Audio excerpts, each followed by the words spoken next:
Sunday. For some, it's a day to relax and unwind, but for Halo fans, it's the perfect day to grind.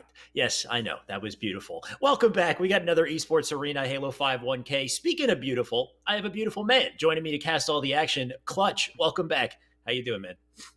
I'm doing all right. Trying to process how I can respond to you calling me beautiful. But at the end of the day, it's a compliment.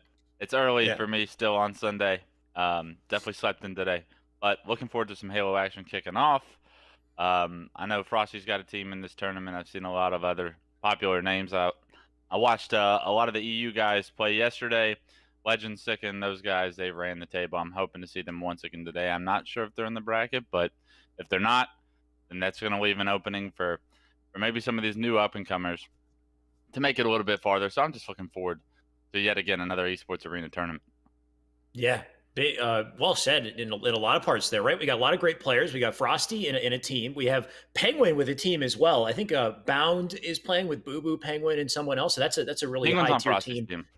Penguin's on Frosty's team. All right, so I'm just spouting lies right off of the bat here Sunday. But we do have two juggernaut teams, and one of them has Bound. One of them has Frosty Penguin. I can guarantee you that. And we're going to find out because our first matchup will contain Frosty. So it's Penguin, Druck, Frosty, Renegade. They are called Goon Squad this time. On the other side here, we have Carnage. This is Gambino, Guardian Flies, Yoan, and Luffy. Now, before we jump in, let me give you a reminder of our format today. Of course, this is a double elimination tournament for $1,000. Every single match is best of 3, except I have a special surprise announcement. Turns out grand finals today is a best of 5. Like we asked for, we finally got it. So grand finals is going to be so hype. We're going to have more matches to really find out who's the best. And of course, you can see the prizing on the right there, 1,000 total, 600 to first place, 300 to second, and 100 to third place. It's going to be a hell of a day, a hell of a lot of matches to cast here. Wes, should be a great time. But we're going to start with Goon Squad and Carnage. Of course, before we jump in, real quick, I just want to shout out the sponsors keeping us going. Got to give a big shout out to Monster. Make sure you're typing Monster and Microsoft, because make sure you type !giveaway in the chat. This is going to give you access to a special backpack that has Xbox and Esports Arena merch in it. So great little giveaway there. Also got to give a shout out to Kellogg's. Kellogg's has their big event coming up in April for $25,000. Anyone can tune in if you're in the US and you hit up your local Walmart, you buy a Kellogg's product with Halo 5 branding, you can jump into that 25K event. I think we might also be giving away codes in the chat as well. So keep your eye on the chat, because we might have codes to jump into this Kellogg's tournament without even having to get off your butt to go to Walmart. You can get right in as long as you're a U.S. citizen. So a lot of goodies and a lot of fun Halo today. It's just going to be a great time, Wes. Let's talk about our first matchup here. We got Frosty to kick off the day, of course. Yeah, I actually watched game 1 of this series, and it was the Strongholds on Eden, and the score was, yes, 100 to 1. And Frosty... Wow.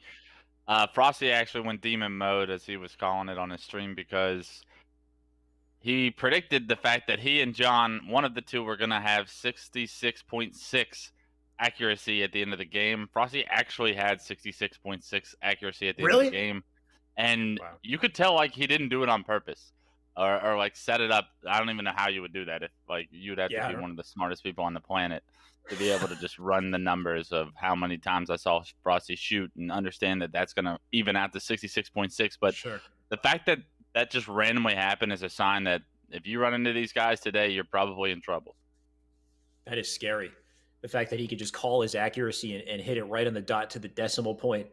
Like you said, Wes, it's just telling it what's to come today. If he's hit exactly what he wants to hit, then, I mean, when he picks up that snipe, it's going to be a show. So we're going to be loading into Coliseum to start. Speaking of sniper, we got the sniper to fight for. Of course, we got the rockets as well, but the objective here are the flags. Let's see who can get 3 in first. If I had to make a guess, I think Goon Squad has got this real quick. Yeah, I think this is going to be a shorter series for the day, but that's typically what you see when you see these guys on Goon Squad play early in a tournament, right? You see Frosty, Druck, Penguin, Renegade. What we're hoping for right now is potentially maybe a montage clip, something to look back on at the end of the day and say, yeah, Frosty got that kill tag on the Coliseum flag, right? So he's already got the snipe, he's already got a headshot, probably make it a double at this point, and hopefully we can get the triple, and it was so close. And, I mean, he gets the triple anyway. Can I get the O, please? Oh my God, I'm calling it. That was beautiful, Frosty. Thank you for that clip. once again, that was what we wanted, and that was what we hoped for when a series like this takes place. He's still going. He's ripping faces. 3 straight dead. The fight does get returned, so Carnage did a good job of somehow, throughout the chaos of Frosty getting an overkill, they managed to get the return.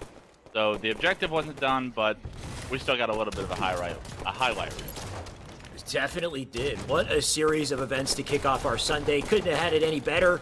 And Druck right now is going to keep pushing up on blue base here. Frosty just puts on a show, but finally they got the flag out, so another chance to get the run here. Druck looking like he's going to seal it in, but he's getting shot from the backside.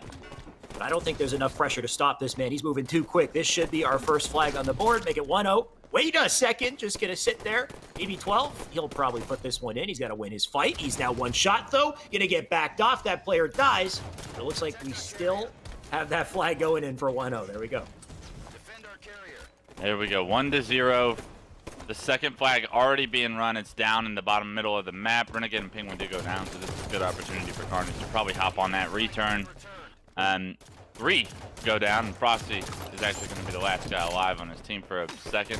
Renegade came off spawn, tried to push top rocks, but we saw that that was unsuccessful. And good job by Carnage to make sure they didn't get double capped on there. So a little bit of signs of life out of them. I know at the end of the day it might not amount to anything, but still, you want to be able to compete with these guys for as long as you can, get that quality practice, put on a good performance for yourself that you can look back on. Even if you're going to lose against some of the best in the world, you want to look good doing it.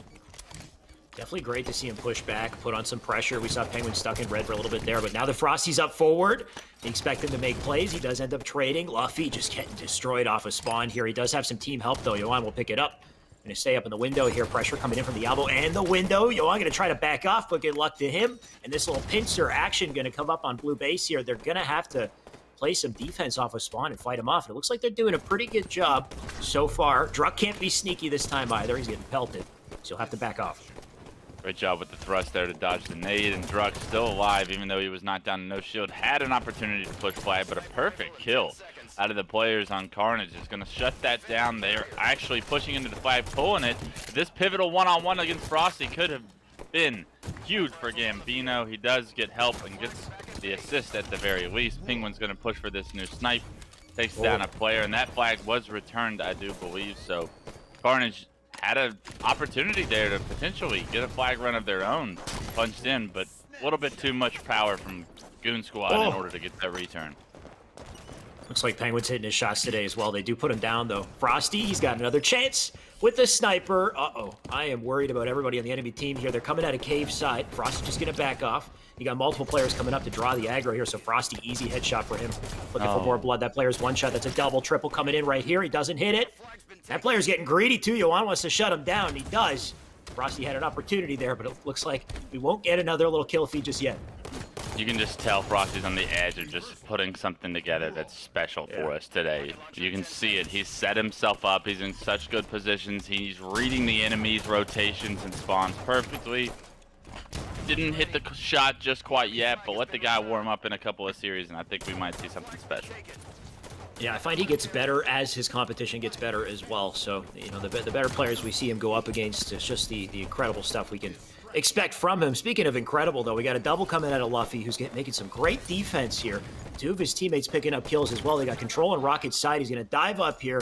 Hopefully they can grab the rocks. You can see they got the sniper in the hands of Joanne here. So great opportunity for Blue to put the pressure on, maybe get a flag pull here. They got that's 3 dead. They're going to grab the flag, take it out, and new spawners on bottom base. And this is something Yohan needs to be aware of. They're blocking spawns on all sides, so it's going to force a bottom base spawn there. Yohan doesn't see it, and he gets melted.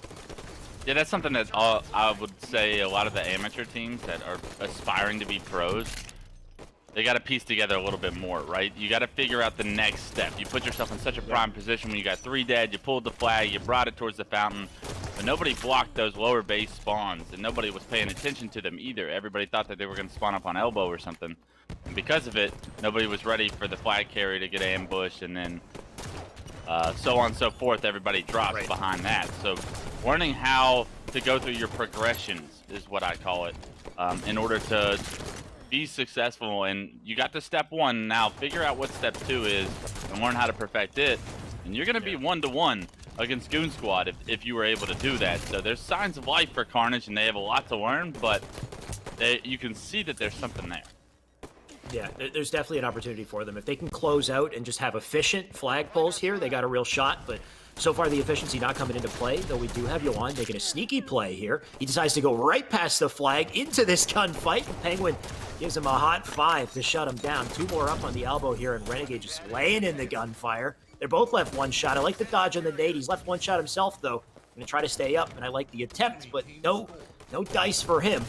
And still the pressure back and forth here. 2 flags on the board, the 1 left to seal out this game, and it's nice to see Carnage putting in some gunfire here.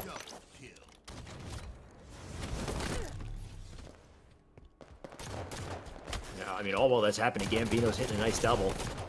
Penguin's still coming up through blue base here. They didn't see him. He's got a great opportunity to get this kill. Nice shots from him. Druck gonna clean it up. Penguin with a chance to pull this flag. 2 players gonna assault him, though, and somehow he's fending off both here. Still, what the heck? Okay, finally they got the man behind the pedestal. They have our flag. Enemy carrier's been marked. Defend our carrier. West. All right, man. Oh, there you are. Perfect. All right. Got you back. Welcome back. Carnage is winning enough of their one-on-ones to stay in this game. It's just a matter of efficiency and like understanding the correct plays after that, right? I think as we start running in the flag up elbow, he's going to punch this in this game, in this series, with a 3-0 victory. We saw some individual battles won on the side of Carnage, even against some of the best in the world. Very impressive skill that they displayed. They just got to piece together the 4v4 dynamics in order to have more success. They're a long way away from being as good as the squad, but you can see that there's something there for these players to kind of build off of. It does seem that way. It's also kind of hard to tell from the way that that Goon squad is playing whether or not they're fully focused and they're playing their best. I feel like they're not. I feel like early on in these tournaments, Frosty and team, they kind of just do what they want, and it tends to work out and give them the W. So they leave more openings to take gunfire to lose pivotal fights.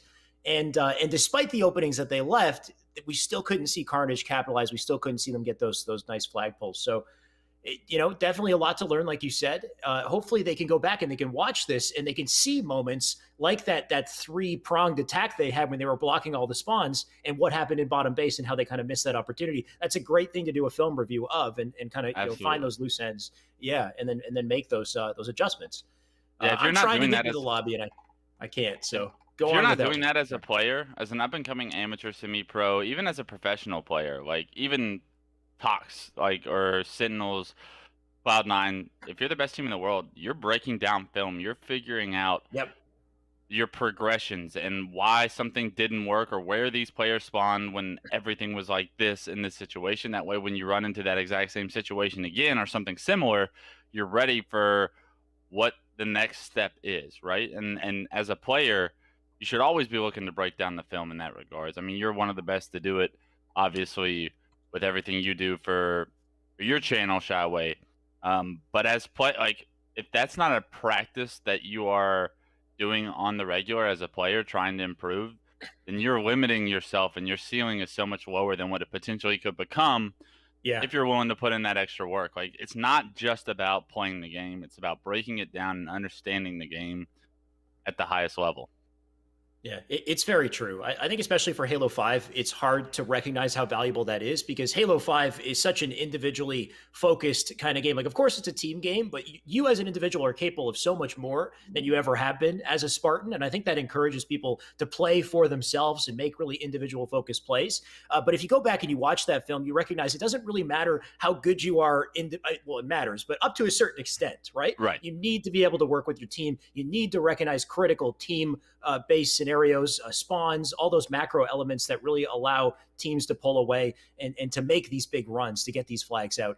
And I think that's the big thing that Carnage is missing there. They have some individual skill, and we saw it in those 1v1s, but if you're not coordinated, you're not going to make it happen, though this is a Slayer. So let's see them slay. Let's see what they can do. They got some crazy red players to take down, though. Yeah, even in a Slayer, they got their hands full, right? Because Overshield already in the hands of Renegade. He's got the strategy to get up there, top, middle. Nobody contested him. Gambino does have the snipe, though, so if anybody has anything to say about this Overshield player, it's probably going to have to be Gambino, unfortunately. Rossi's already taken him down. Renegade with the snipe. JW dodges the combo with the thrust. That's beautiful movement and mechanics from Renegade. He's going to back up with the snipe towards Loop. And already we're going to see Goon Squad with the setup that most pro teams would ideally have, and the snipe in probably the best player's hand. So great from Renegade here, getting back to glass. Doesn't worry about continuing the challenge out from that bad position. He puts himself in the best one to hit shots. So gets shot at by 2 players. Does hit the body here, gonna push up. Oh, I like the attempt with the nade, but not quite. He's got Frosty there to clean it up instead. Frosty gonna continue to push up for the chow here. Penguin picks that up. And now 8-2 on the board. So many kills going in the favor of Red here. Renegade can't seem to find anyone to get a beat on. He's getting shot at from Ness now, gonna try to stay up. You could see the cogs kind of spinning in his mind as far as predicting spawns. Did he hit Frosty?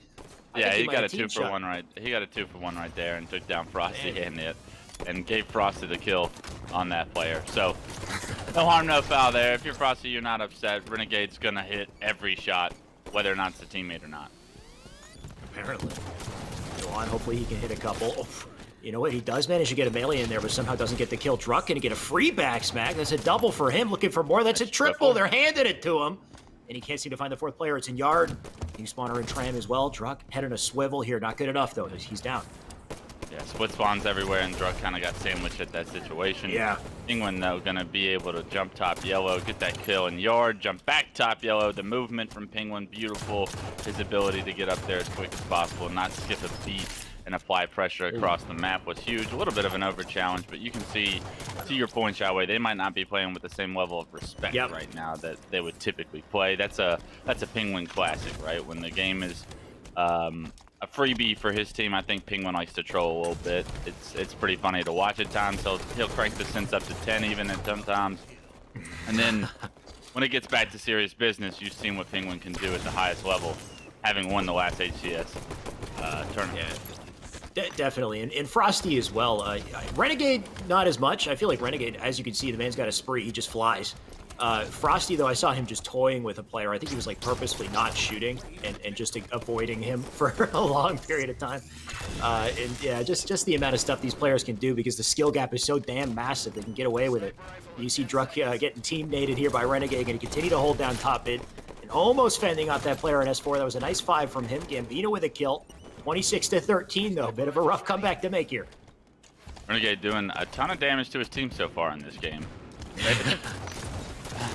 As good as the player is, and he does land that body shot on that player as he thrust slides back. Renegade once again with the 2nd sniper of the game. I mean, when it rains, it pours, and when Renegade can find snipes, you probably are going to get beat by a very large portion. Nice shot by Renegade there, but a good job by Carnage to make sure Renegade doesn't get to stay alive with that snipe. 31-17 still, though, unsurmountable odds still against your team. I'm not quite sure how Carnage is going to try and stay in this game, but that's the name of the game when you go up against the #1 seed in the tournament very early, right?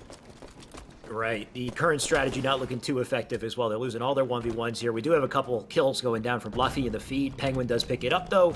Trades back and forth, and that is all good for Red Team here as they lead by quite a large margin. You got Frosty with the execution headshot there, nice and easy. Jumps off the sign to get a 5 there, but doesn't hit it. Luffy gonna at least ice up in that situation. We have an OS coming up as well, so if he can hold on to his life, maybe pick up this kill on Renegade. You can see how quick the man's moving, and now Luffy in a terrible position on the map here as the OS comes up. He's got to rotate out, put himself somewhere better, but it looks like they're going to be giving it up anyway.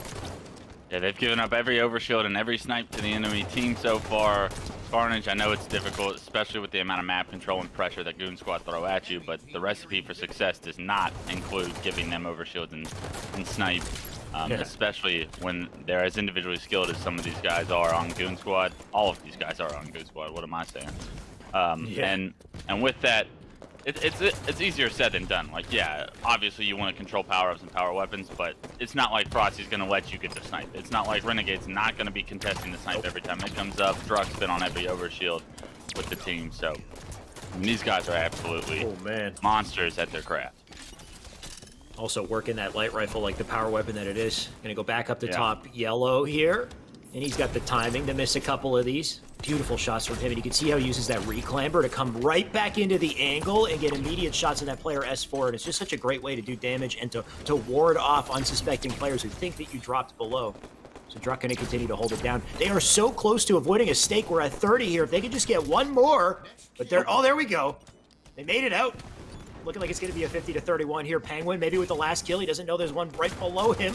But there he gets lucky. Either way, Renegade will pick it up with a nade. That is a 50-31 close, and a close for our first series of the day. Looks like exactly what we'd expected, I'd say. Wes, Goon Squad looking too hot. Yeah, Goon Squad playing very confident. 15, 12, and 7 from Penguin. I mean, those are ridiculous numbers in a Slayer. You definitely did your part there. Renegade with the 12, 12, 7. I mean, everybody. We don't really have to look at stats too much. We know how good Goon Squad is. We know that this game was probably going to be one-sided. If you're Carnage, you're going to go into the losers bracket. You probably are going to be able to make a little bit of a run, like win a series or two, depending on who you play. It's unfortunate, like I said, you ran into the juggernauts of this tournament. Potentially the winners of this whole thing, probably the favorites to win this whole thing. So you got to keep your head up. You got to understand that, like, morale can't get down just because you lost to the number one team. Like, you probably went into this tournament knowing you probably weren't going to be Frosty and Renegade. So the fact that you had to play them a little early shouldn't be too upsetting to you. So bickering or whatnot, figuring out what you can do better, maybe learning from that Coliseum flag game is something that you can take on into the losers bracket and try and make a run now that you've seen that situation play out and you understand what you need to fix in order to do it. Right. Good point, Carnage. You know, if they're planning on staying together, then they should go back. They should watch this in film and figure out what it is they need to do to improve, continue to grow. And they're not done yet. Like you said, they're going to drop down to losers bracket. Still got a shot to continue to fight through, but there's no shortage of juggernauts in this tournament. We mentioned Frosty's team as maybe being the one to take it. The other one I got to bring up, Wes, and we'll talk about it after we come back from the break, is Bound, Stellar, Boo Boo, and Phallicated. That's the team. They're called Texas. I like that. That's a sick team, right? So that's a grand finals I think could go either way. So we got a lot of exciting matchups coming up, guys. So don't go anywhere. Best of 5. Yeah, best of 5. We'll be right back to find out how it all shakes up.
Welcome back to more Esports Arena Microsoft Sunday. We just saw Frosty and the Goon Squad just completely decimate their way through winner's bracket. Now what I'm hoping for, Wes, is a bit of a closer, more highly contested series. You know, I want to see something go down to game 3. I want to see some good Halo, and we might get that. We might actually get that in this upcoming series. I don't know the team names yet. I know these guys like to change their team names all day, every day. One of them has oh, there we go, on screen. There you go. Falling Esports and Cutting Edge Esports. Thank you for that beautiful overlay. We've got on Falling, we've got Neuronical J. Kosei. Is it? I know he's got a couple ways to pronounce his name, but we'll say that for now. Gold Star BR, and then UEG Dragon. We'll call him Jared. Versus Takedown Stratic. Another name that's tough to read. This really does need to be a side segment. It's CXLII. I'm going to get you to read that one later, Wes. And UNSC. Oh, that's why you get paid the big bucks. I don't know, man. Sometimes I wonder what my job is. You know, it's just like we're casting action, or we're trying to figure out what the heck the player names are. Yeah, it's always fun. It's always difficult as a caster, right? When the team names are so difficult. So at least we can always rely on Falling Esports and Cutting Edge as our go-tos in that regards. Sure. Because sometimes when, like, I remember back when Penguin and those guys went as like Halo 5 Guardians, like having to say that while talking about Halo 5 was just awkward. So hell yeah. At least we don't run into that situation. We can probably figure out a service tag or a way to pronounce some of these names throughout the game. So I'm not too worried about it. Although being from the South, I feel like I'm given a little bit of a leeway when trying to read, because people just expect me not to be able to read as well. You can always just blame me for whatever pronunciations we come up with these names. I'm willing to roll with it. I've done it my whole life. And people will just blame my upbringing, and I'm all right with that at this point. Damn. All right. Well, there you go. If we have any trouble with names, it's Wes's fault, not the person who made the terrible name. We're just going to blame Wes. I mean, like, realistic, though, guys, if you're trying to go pro, I need to be able to cast your name. I need to be able to read your name. My gamer tag was Clutch. Like, as generic as it could possibly be. You try and find a Clutch gameplay on YouTube, you're not finding anything from me, because you'll find the billions of other videos. Make it something that's readable, acknowledgeable. I'm not saying Clutch. Clutch was a terrible name. But like something like Form, something like Enable, something like Frosty, something very short, sweet, to the point, and we can say it loud and proud for you. It's a good point, but I also can see the devil's advocate of just making a name to just give you the middle finger, you know, just the worst, most unreadable, challenging name just to screw over the casters. And in that way, you kind of become notorious just because of it, you know, not to encourage. If I find out that that's the motive, if I find out that's the motive for any of you, every Yes. game that you drop major bombs, I'm gonna call you out. And every game you go Yeah. pause, I'm gonna read your other teammates' stats. Never give you the We spotlight. can play just this because game. we We can know. play this game.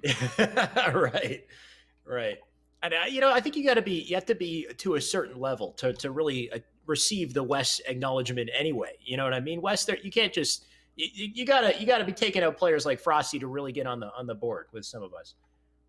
Yeah, I give credit at steps, right? Like I acknowledge Sure. you for your accomplishments and your accolades where you are in your career. Typical to like Gold Star BR. Like I know this player. Like I know this player has a ton of individual skill, nasty at free for all, consistent at free for all, which means you have a good amount of awareness and individual skill to your gun. Sure. Fours, I've seen you play fours.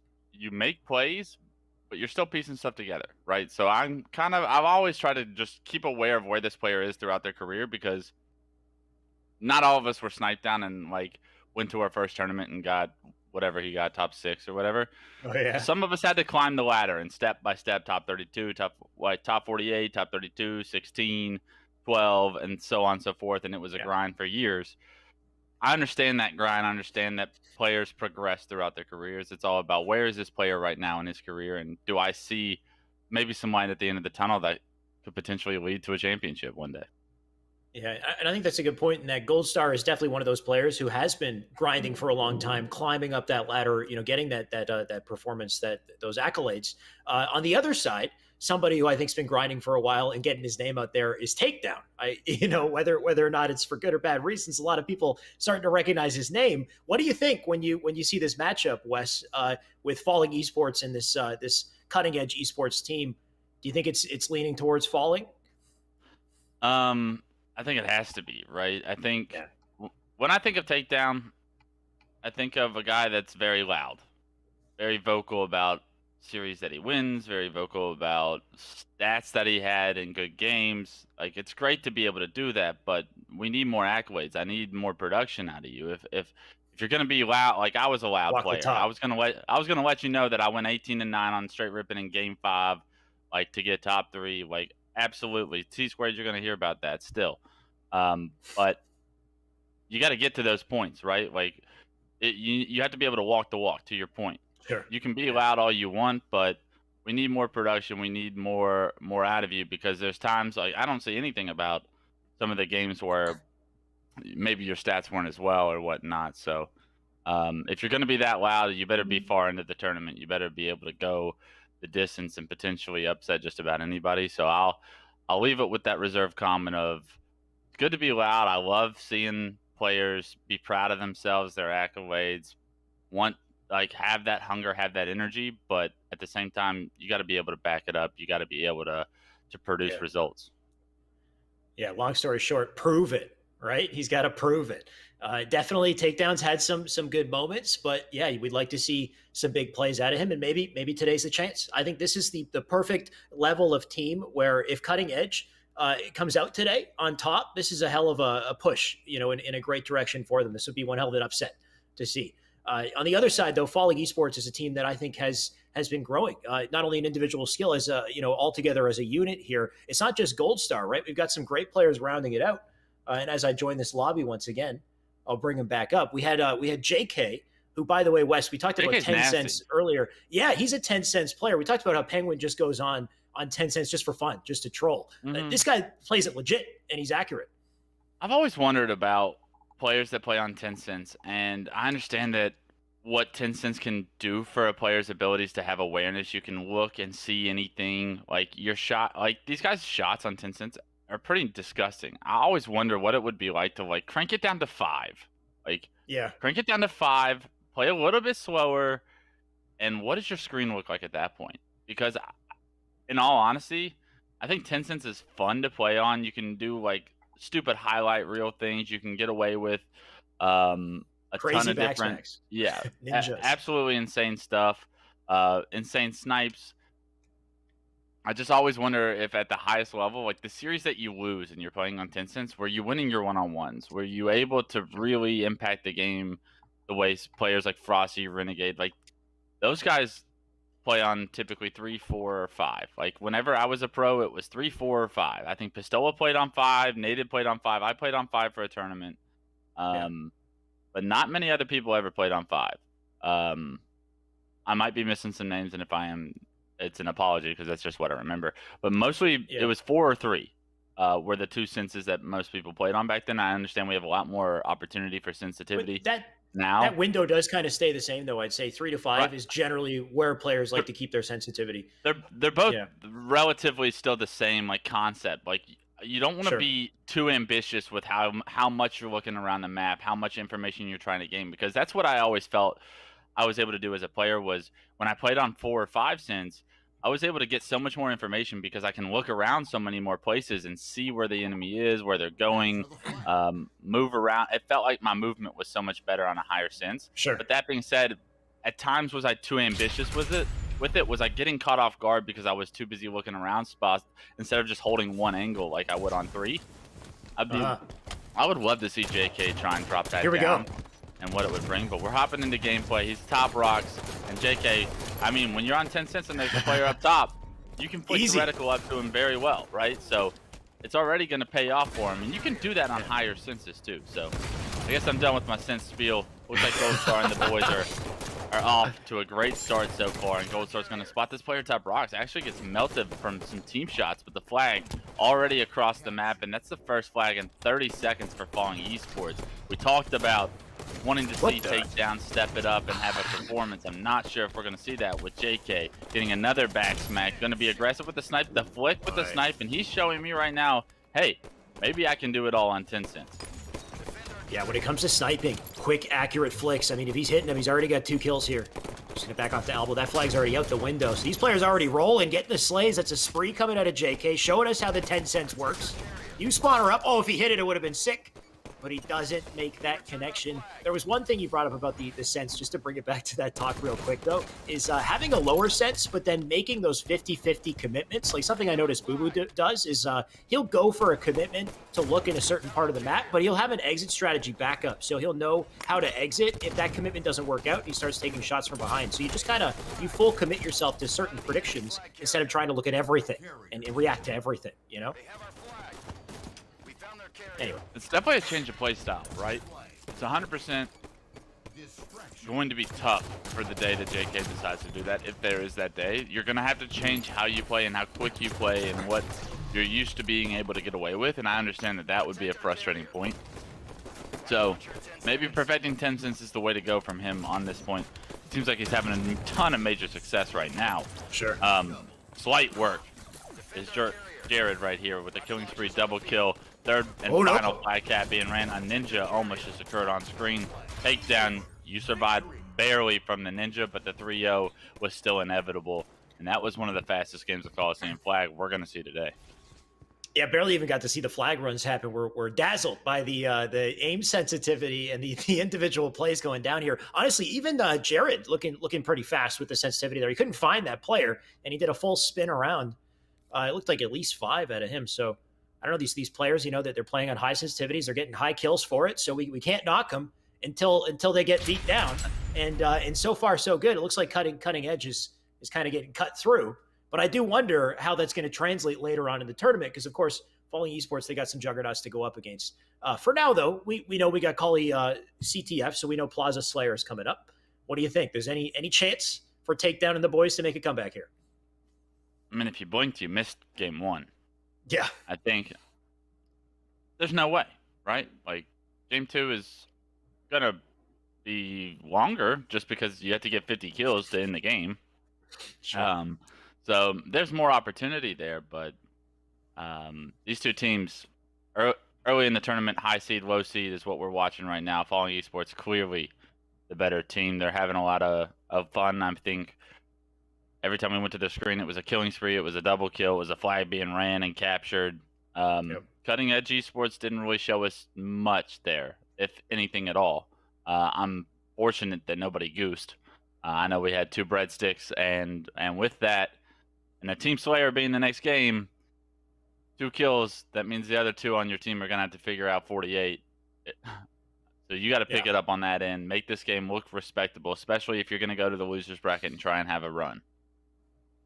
There's opportunity there if they can control, some sort of sniper. If they can get sniper control, if they can get, OS control in any capacity. Maybe they got a chance to at least keep things close. They got more opportunities here than they had in CTF. So we'll see, Wes. But yeah, like you said, based off of what we saw in game one, it's not looking too pretty. It's looking more like they got to try to at least avoid a stake here. So just the difference in skill gap between some of these teams is just kind of wild to see. But I don't know. I've seen Takedown. I've seen Cutting Edge Esports play well before. I don't want to knock them out just yet. But it's going to have to be a hell of a change of plans for them. They're going to have to coordinate in a way we haven't seen just yet. Yeah, I don't know if they're capable of this level of Halo just yet in their careers, right? And I don't know if they'll ever get there, but at this point, I don't get to decide that kind of statement. Like, sure, we just get to watch the players where they are at their certain time in their careers. Right now, it looks like Falling Esports is definitely leagues and bounds above this Cutting Edge Esports team right now. You already see him grab the overshield. It's JK. He's got the snipe. He's got the overshield. He's on 10 cents. I'd love to hop on board with him as he's trying to track multiple players, and he's able to do it. So if anybody controls 10 cents the way JK does, he's the first one that may be able to convince me that this could be a thing, because consistently I enjoy watching this guy screen. I think he's got a ton of individual skill. It's that pistol-on-pistol battle at the highest level that I potentially would worry about, but right now, he's not having to worry about that because he's got the snipe in hands, he's ripping faces, tries to hit that quick scope, and you can tell he is on one. Yeah, JK's still going here. 3 shots with snipe to work with. You got new spawners up. He's in perfect position. Oh, he hits. How does he even hit that? I barely saw that connect. Dread takedown, just getting taken down to the spawn screen immediately. So Kosei really putting a statement out here for 10 cents. Maybe we got to try it out because he's going to get another and a double. Every single no-scope, quick-scope, they are all connecting on JK's feed here. And we got new spawners in Cafe. He doesn't know it just yet. One in Hotel. Let me see you hit the shot.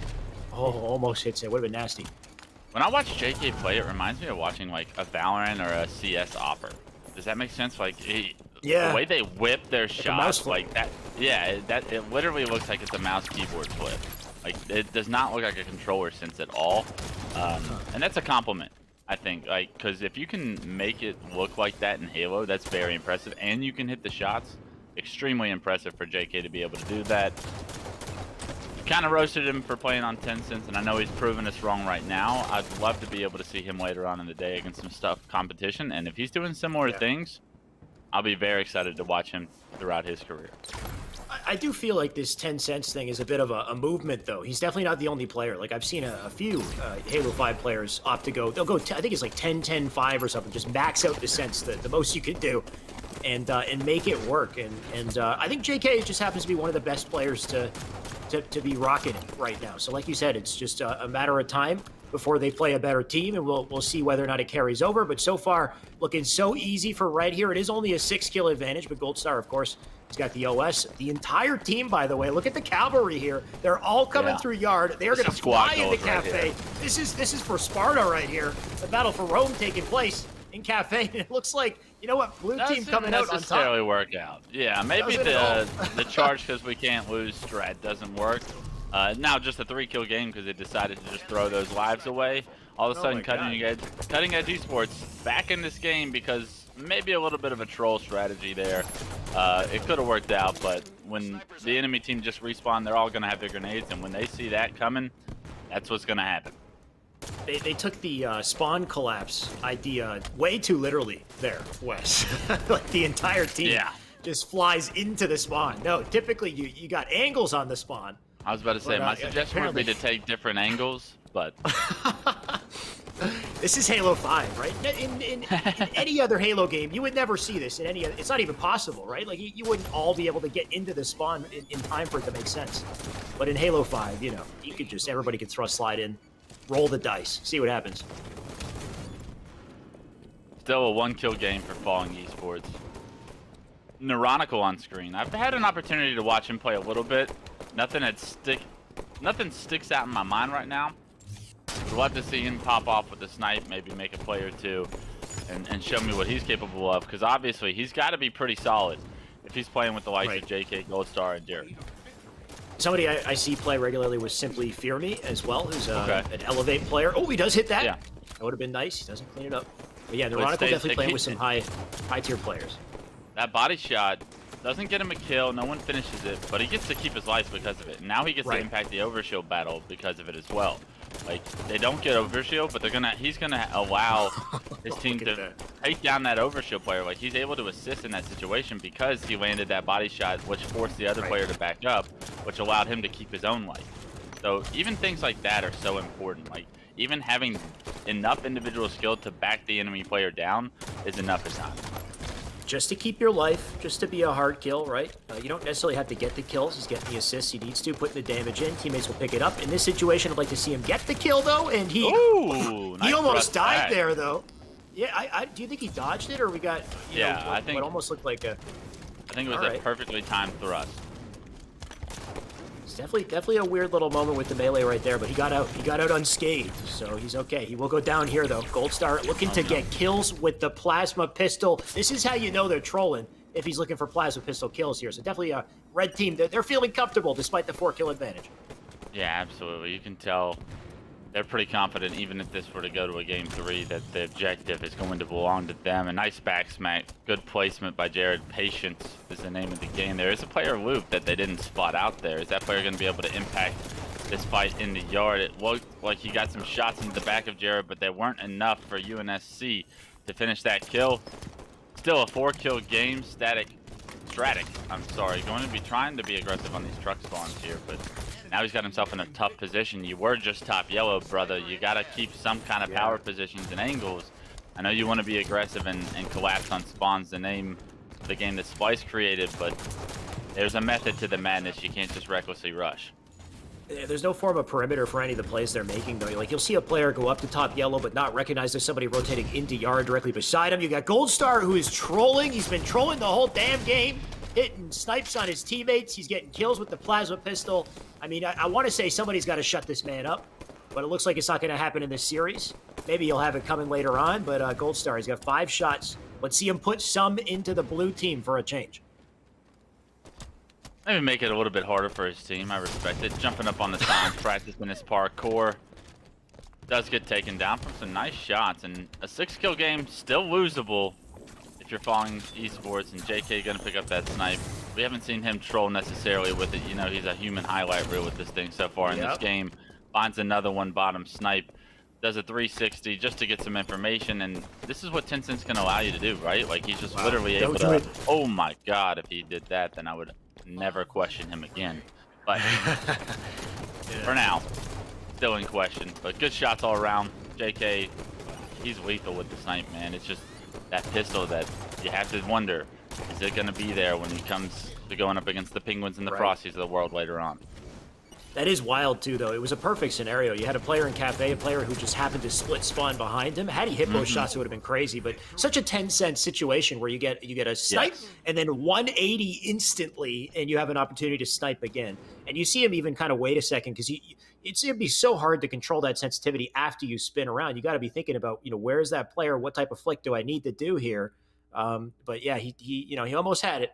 And so far, so good. Like I said, for Falling Esports, they will close that out. It was close, but I can't really say it was, a battle hard fought by Red Team. It looked like they're having a good time so far. Yeah, Red Team going to cruise into the next series. We see Cutting Edge falling into the losers bracket.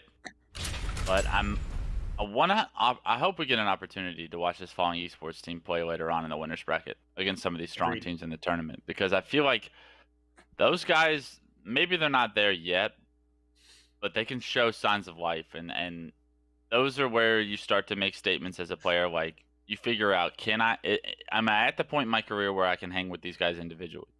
Am I at the point in my career where we can get flag caps on the Goon squad and some of these great teams, right? If we're able to, then that bodes well for your future, and that just shows promise, because those guys are still, like, I feel like they've been coming up for a while now. It's just only a matter of time for them to maybe make that next step and create an upset that we never saw coming.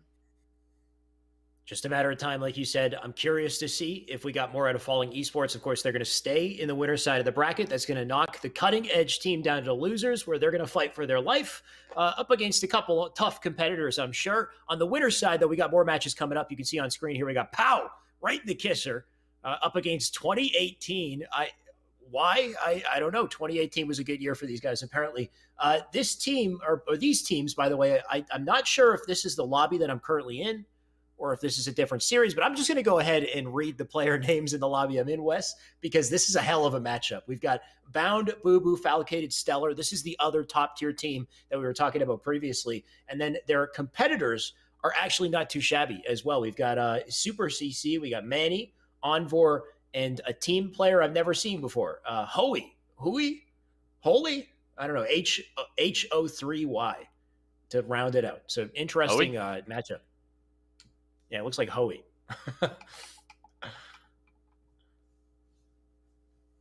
Interesting that you haven't heard of this player. Typically, I would resort to I would fall to you when when one of these players pops up on one of these rosters that maybe I haven't heard of. So the fact that you don't know this player as well either means that it's a new gamer tag switch to where this player wanted to change his name, or it's an up and comer. So I think it's a Smurf for a player we've already seen around. I saw the name Jazero thrown in the chat. It might be Jazero. Yeah, multiple people are saying Jazero, so I think that might. And also, his tag is Rose, which is a recognizable tag. I think I've seen that. If not on Jazero, on maybe Roses is the other player I was thinking, who's a high tier player. Either way, it looks like a couple people know who he is. He's not a new guy out of nowhere. But that's a hell of a team, right? We've been thinking, what happened to KCP this week? Because we're used to seeing KCP together. It looks like they're all fragmented this week, and we've got them on different teams. I saw Talik was on another team, I think. But this time we've got Manny up with Super CC, Envor, and who appears to be Jazero. Yeah, I hope KCP's doing all right, because I know that they've been struggling recently, and I know they haven't had the results as of recent that they want. Yeah.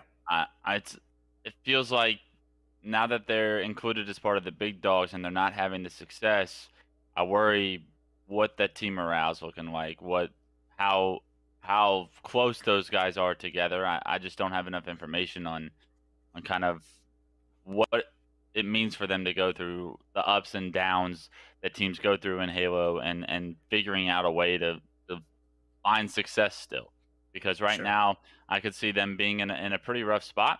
So maybe a weekend off is what the doctor ordered for those guys, right? Maybe taking a break from a Sunday tournament, having an opportunity to relax. If you want to play in it, go play with some other bros and just kind of enjoy the experience. But I feel like consistently trying to compete in every tournament can drain you. So maybe that's the case here.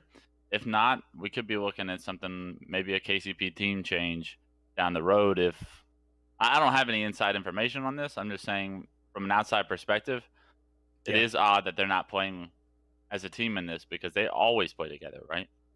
It is a good point that they're in kind of an odd position where they have won an event before. It wasn't one of the big ones, but it still was an event regardless. And then in the finale of last year, they were second place. So KCP was in a great spot a few months ago. And it just seems like as time goes by, the chemistry hasn't quite been there, or it's just that the other teams are getting better, right? Like I think these other players, they're putting more and more time in. We saw C9 win recently, and I've been seeing Stellar streaming. I'm never seeing Stellar streaming until now. The guy's streaming pretty regularly. You got Penguin, you got Eco playing. So it just seems like everybody's getting back into the game. They're getting better. And KCP, well, I feel like they've solidified themselves in a top 4 position.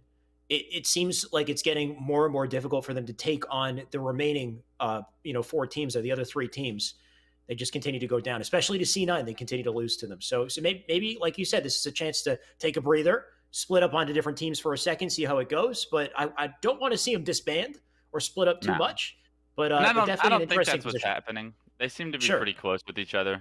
From the little that I've talked to those guys, they seem to be pretty close with each other. I love the fact that they've kind of come up with each other. It reminds me of like Status Quo or BTH or some of those teams back in the day, where it was like, we don't need these superstars, these renowned pros, in order to try and take down some juggernauts, maybe win a tournament. It's like, we're going to do it with our core group. Like, we're coming up together from top 12 and we're figuring it out and piecing it together. To your point, I do think that there is potentially that mindset of like, now that Cloud9 and Sentinels and everybody's playing a lot more, are we still able to compete with these guys? And as a competitor, The answer has to be yes. You have to figure out Right. ways to still have success because nobody's ever going to be satisfied with fourth, especially after you've gotten the first place under your belt. Anything less Sure. than first is going to be a disappointment. Um, yeah, I mean we're strictly talking hypotheticals here, but what I'm hoping is that KCP's just taking the week off because someone doesn't feel like playing. They just want to relax, Sure. enjoy their Sunday, and let the other guys do their things. Sure. And I mean, they had to be pretty damn hungry to get to where they've gotten already. Just the fact that, like you said, they're one of the only real team, I think, that's broken through that hasn't been a member of this top tier Halo 5 esports, competitors, let's say, because everybody else on the other three teams, they're all full of top tier players. They have plenty of experience in LAN, minus Bound. Right. Bound's the only wild card there. But KCP And is this Druck. one team that's, and Druck has plenty of experience as well. I just feel like KCP is that one team that's kind of broken through the fold, that's kind of proven that even now in 2021, you can kind of come up from the amateur kind of side of things and break through and get into that top echelon. So let's see them continue to stay hungry. Of course, we'll see more of them hopefully in the future. For now, though, we got them split up. We've got Envor, we've got Jazero, CC, Manny. On the other side, of course, though, I like this team, Wes. This is a team I haven't really seen. This is Bound, Boo Boo, Falcated, Stellar. Nice little mix of talent here. It's Inconceivable plus Stellar from C9, which definitely like an off choice this time. Yeah, I love seeing Stellar on this team, right? Because Stellar could easily have chosen to play with Frosty and Penguin. Right. I feel like close friends of his. Obviously, Penguin's a teammate of his. But I love the idea of kind of mix matching some of these top tier players and teams and getting an opportunity to like throw in a superstar as like a substitution and see how he fits on the team. I think Stellar's a plug and play player on any roster, and he's going to have success, and that team probably gets better from it. Inconceivable, I mean, you don't have Saiyan, but Stellar is a pretty good fit to try and fill in the shoes. I'm not saying they're one-to-one as far as play styles are concerned, but no. I mean, when you're at that high of a level of caliber as a player, like, it'll be exciting to see how these guys mesh and what kind of style their team is able to play with now that they've lost a Saiyan, added a Stellar. Like, it's going to be different, but it could be fun to watch. I think it will be for sure. And like you said, he's a plug and play type of player. Any players at this level, you can put them on any team. They know how to make an impact, how to be effective. So definitely expecting to see that from Stellar. But an interesting point brought up here as well is just this is basically inconceivable. Sure, Stellar for Saiyan, one player swap, but it's not a massive difference in comparison to the other team, the other Juggernaut team, whose name is now, the Goon Squad. Is a bit more of a Frankenstein, right? You got a Sentinels player, you got Cloud9, you got Druck, you got two players from Cloud9 and Druck. So I feel like Inconceivable might have the best chance for chemistry today, as far as being a coordinated team when it comes to these objective game types, and they might surprise us. I hope they surprise us because of that, because I just want to see some good Halo here. Hopefully, we get started with the series very shortly. Sorry for the delay, guys. We're about to jump in to a rig strongholds in just a second here, Wes. Lobby's getting set up. What do you think? Rig strongholds for the first game. What are we looking to control the keys to success here? Yeah, I think this 2018 roster is really going to show us something special, to your point, this week. On Rig strongholds, you obviously want to control camo. You obviously want to get control of that scatter shot as well, and the railgun. I think if you let Boo Boo control these camos, we've seen the damage he can do, and you know that he's going to be on top of those times. It's clockwork at this point. It's camos coming up, Boo Boo Doo Boo somewhere in the area. You can bet your bottom dollar. Like, if he's been alive for more than 3 seconds, he's around camo. And if you let him get away with it, that's only going to be a recipe for disaster. So if you're power right in the kisser, you got to shut Boo Boo Doo Boo down. You got to control camo. You got to figure out ways to make sure that you're not giving them the easier win conditions, because they'll run away with it if you do. They definitely will. And as far as team names go, Wes, I think Pow Right in the Kisser is actually Foul, Boo Boo, Stellar, Bound. 2018 is Manny, Hoey, CC, and Envor. Honestly, these are some wacky team names. So yeah, that's what we're rolling with. We might have for whatever reason, they go from Inconceivable to this, which I think is a Family Guy reference. But hey, let's roll with it. That is 4 dead. They're going to push caps. 2018. Starting this game off with 4 dead. I mean, these guys are no pushovers. They can win this series. I feel like we always talk about the Super CCs, the Mannies, or Super CC and Envor, and like their ability to try and find 2 teammates that can mesh with them well enough to create the upset to get them into the top 6 or potentially maybe a top 4 upset. Is this the roster that's going to do it? We know how good Manny is when he's on. We need to see the best of Manny for them to try and compete in this series. Yeah, Manny's nasty when he puts it together. Still got the rail, 1 shot to work with here, but CC with a nice double on the feed. 1 player up in tower going to square off, but Manny doesn't worry about that. Instead, he's worried about this spawner, and he whiffs it, though. That's a little unfortunate. He does get the kill on the Boo-Boo, but he'll go down there shortly after. Stellar here looking to pick up the shotty, and he will eventually grab it. They got the basement controlled. They will be elected to get Nest, hopefully, as well. That should give them the 2-cap start for the red team. Yeah, you saw 2018 literally get 4 dead at the very start, and weren't able to get 2 of the strongholds controlled. That's a little bit of a objective blunder, you have to think, and because of it, we see Powell right in the kisser, starting off with the first points on the board. It's 6-0. Booba picked up that nice double kill. He's going to rotate to get the reset on Nest just before it gets captured. Dodges the nade, takes his time. Just textbook high-level Halo from Booba so far. Is going to rotate back to basement. Gets the call out the Manny's 1 shot. But even though his 2 teammates go down, they're still going to be scoring. They're still 12 and counting in the lead. I gotta say, I'm tempted to say Pow right in the kisser for every nice headshot we see now, just because of this team name. Maybe I'll save it for the snipe play or something. It'll be cheesy regardless, but it looks like blue team does manage to shut down Pow right in the kisser temporarily here. Gonna hold him back. We got a trip cap for him and a chance for the camo, so this is a great little opportunity for me here for 2018. Yeah, 2018 with a trip cap right now. Does Super CC know the Booba here? He does now.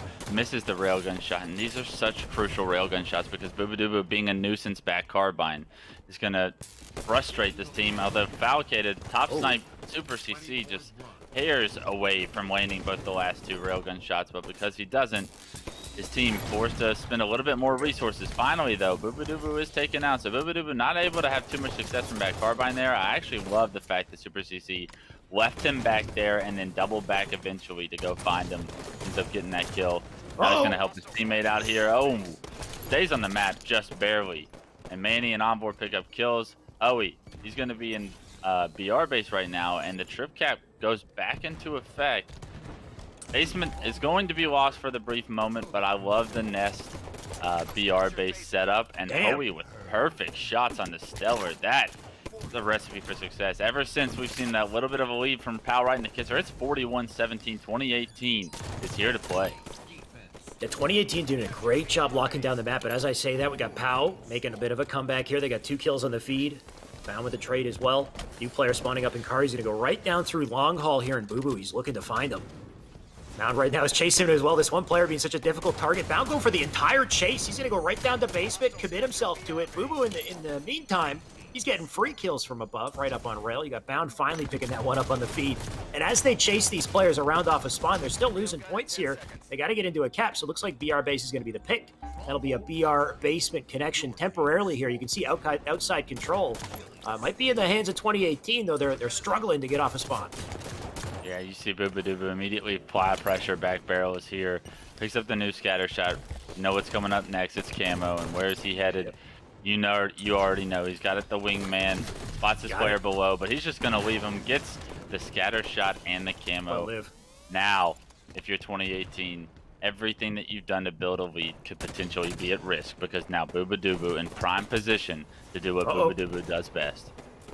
Boo-Boo's going to have to live here, though. They spotted him, so he's going to slow it down. Boo-Boo's always so excellent at playing patient here with camo. Just watching the player. CC does go down. I like the little backspack from him, though, before he dies, but Boo-Boo gets the execution. That was incredible. I think there was almost a ninja. Nice. It looked like it was unbelievable timing on his part, but that picks up a huge kill on the Falcated.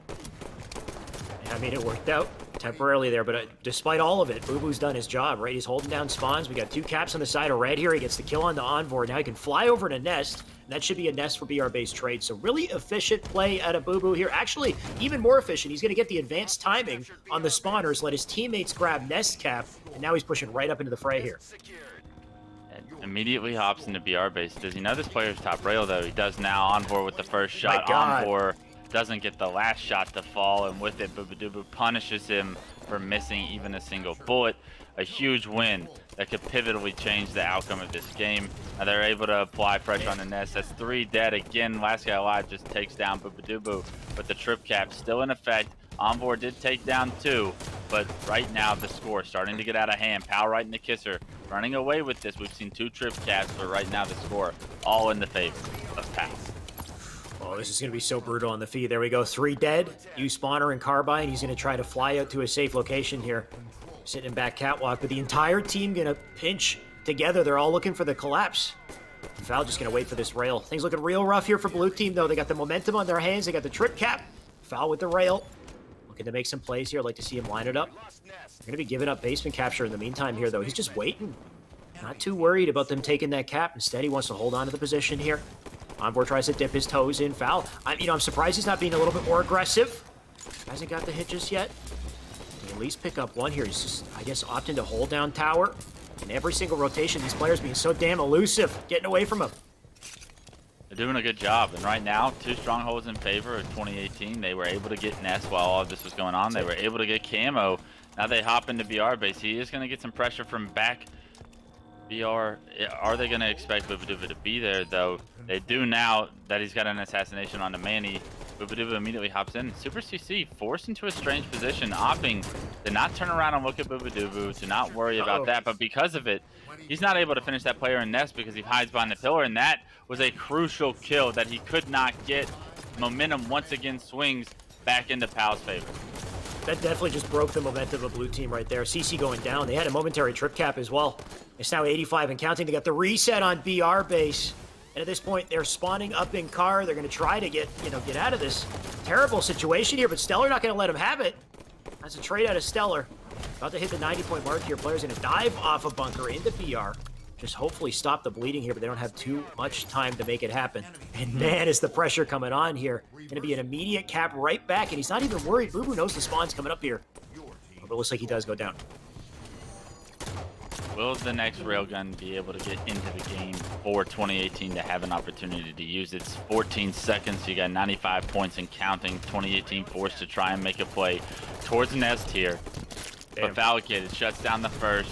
We see Bound getting a second kill, and that's all 4 dead for 2018. That's all she wrote here in game 1. Pal right in the kisser, stepping it up halfway through and running away with this game.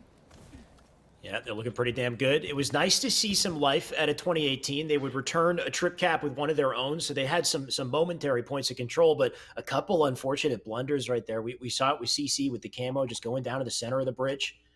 But a couple signs of life for sure, though. Bound is looking to snuff out any life this team has because the man's shooting bodies already, Wes. He's getting kind of nasty on the field there.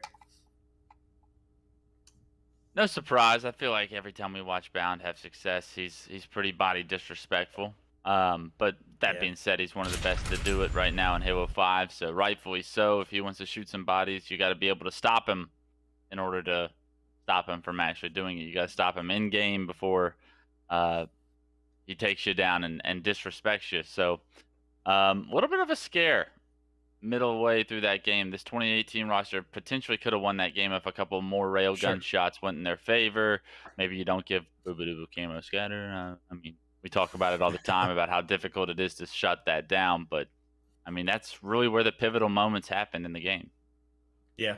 But I like what you said. They could have won it at one point. They were holding on to a lead for a good portion of that game. So with that energy, that momentum they had, can they take any of that, bring it into our game 2 here? It is going to be a Truth Slayer. There is going to be another camo on the map, and there is another Boo-Boo on this map as well. So he's looking for camo for sure. If they can shut him down, if they can coordinate and control it, pink side especially, they might be able to make some big plays here. But we'll kick it off with Foul as he makes his way to camo.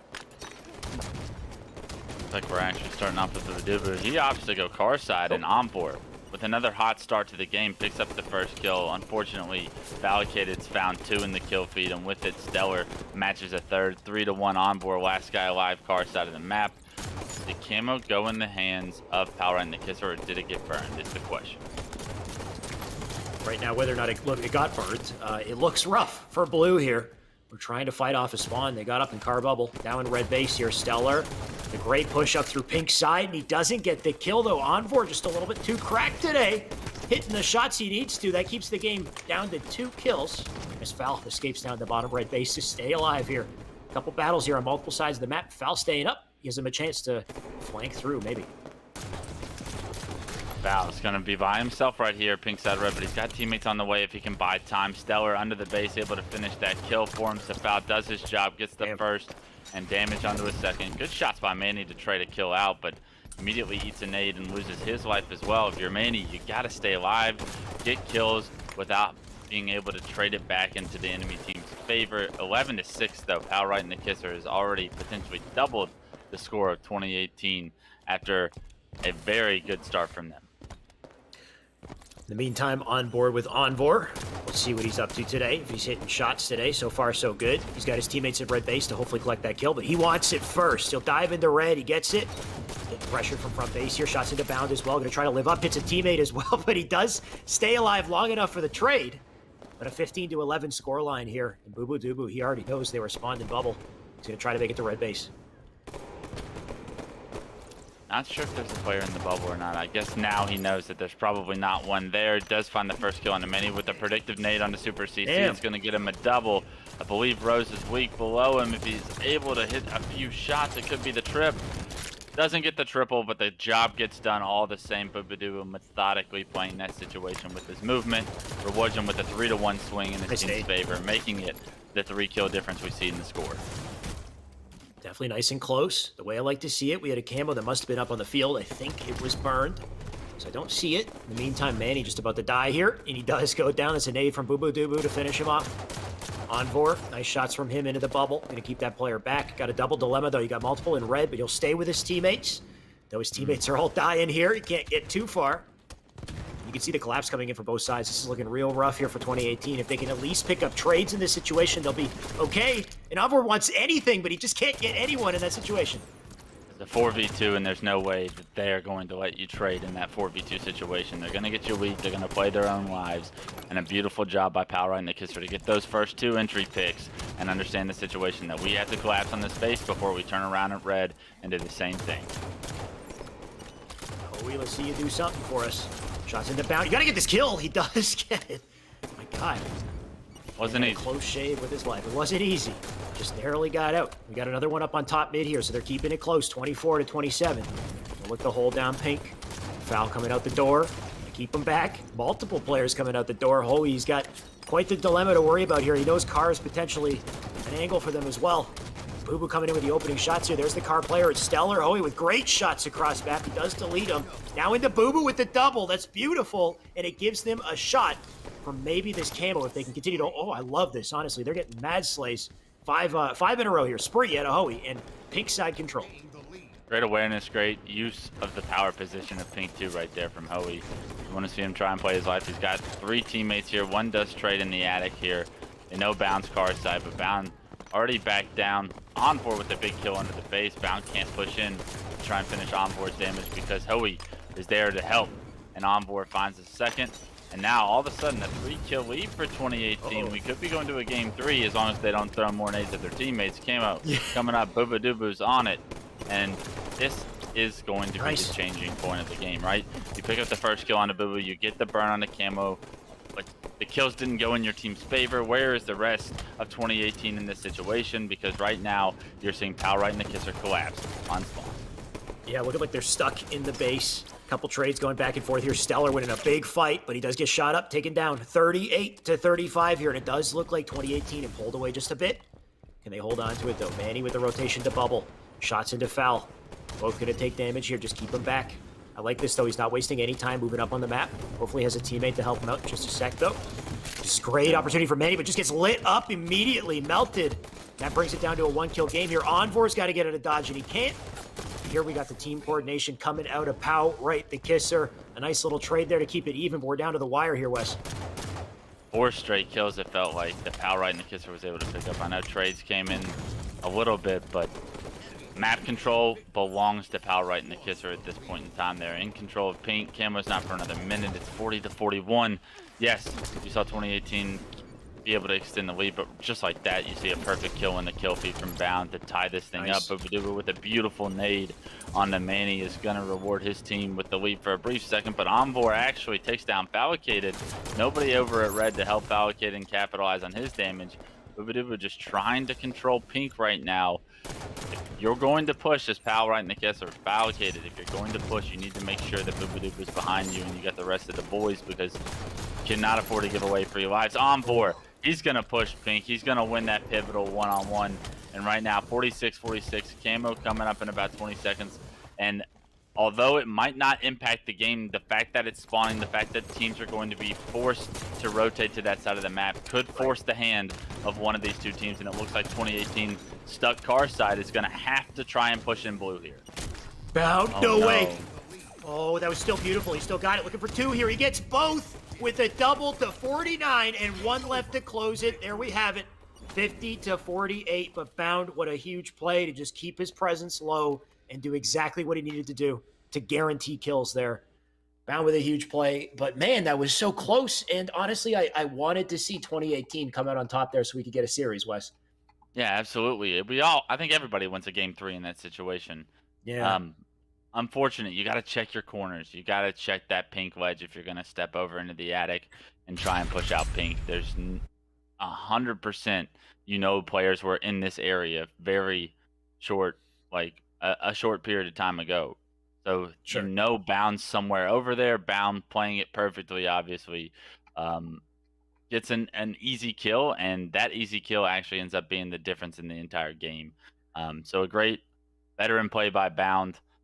From a young gun that's on the up and come. You love to see that patience in those 48-48 situations. You love to see who's playing with patience, who's calm, collected, and playing correct Halo. It looks like Bound was the one to be able to do that.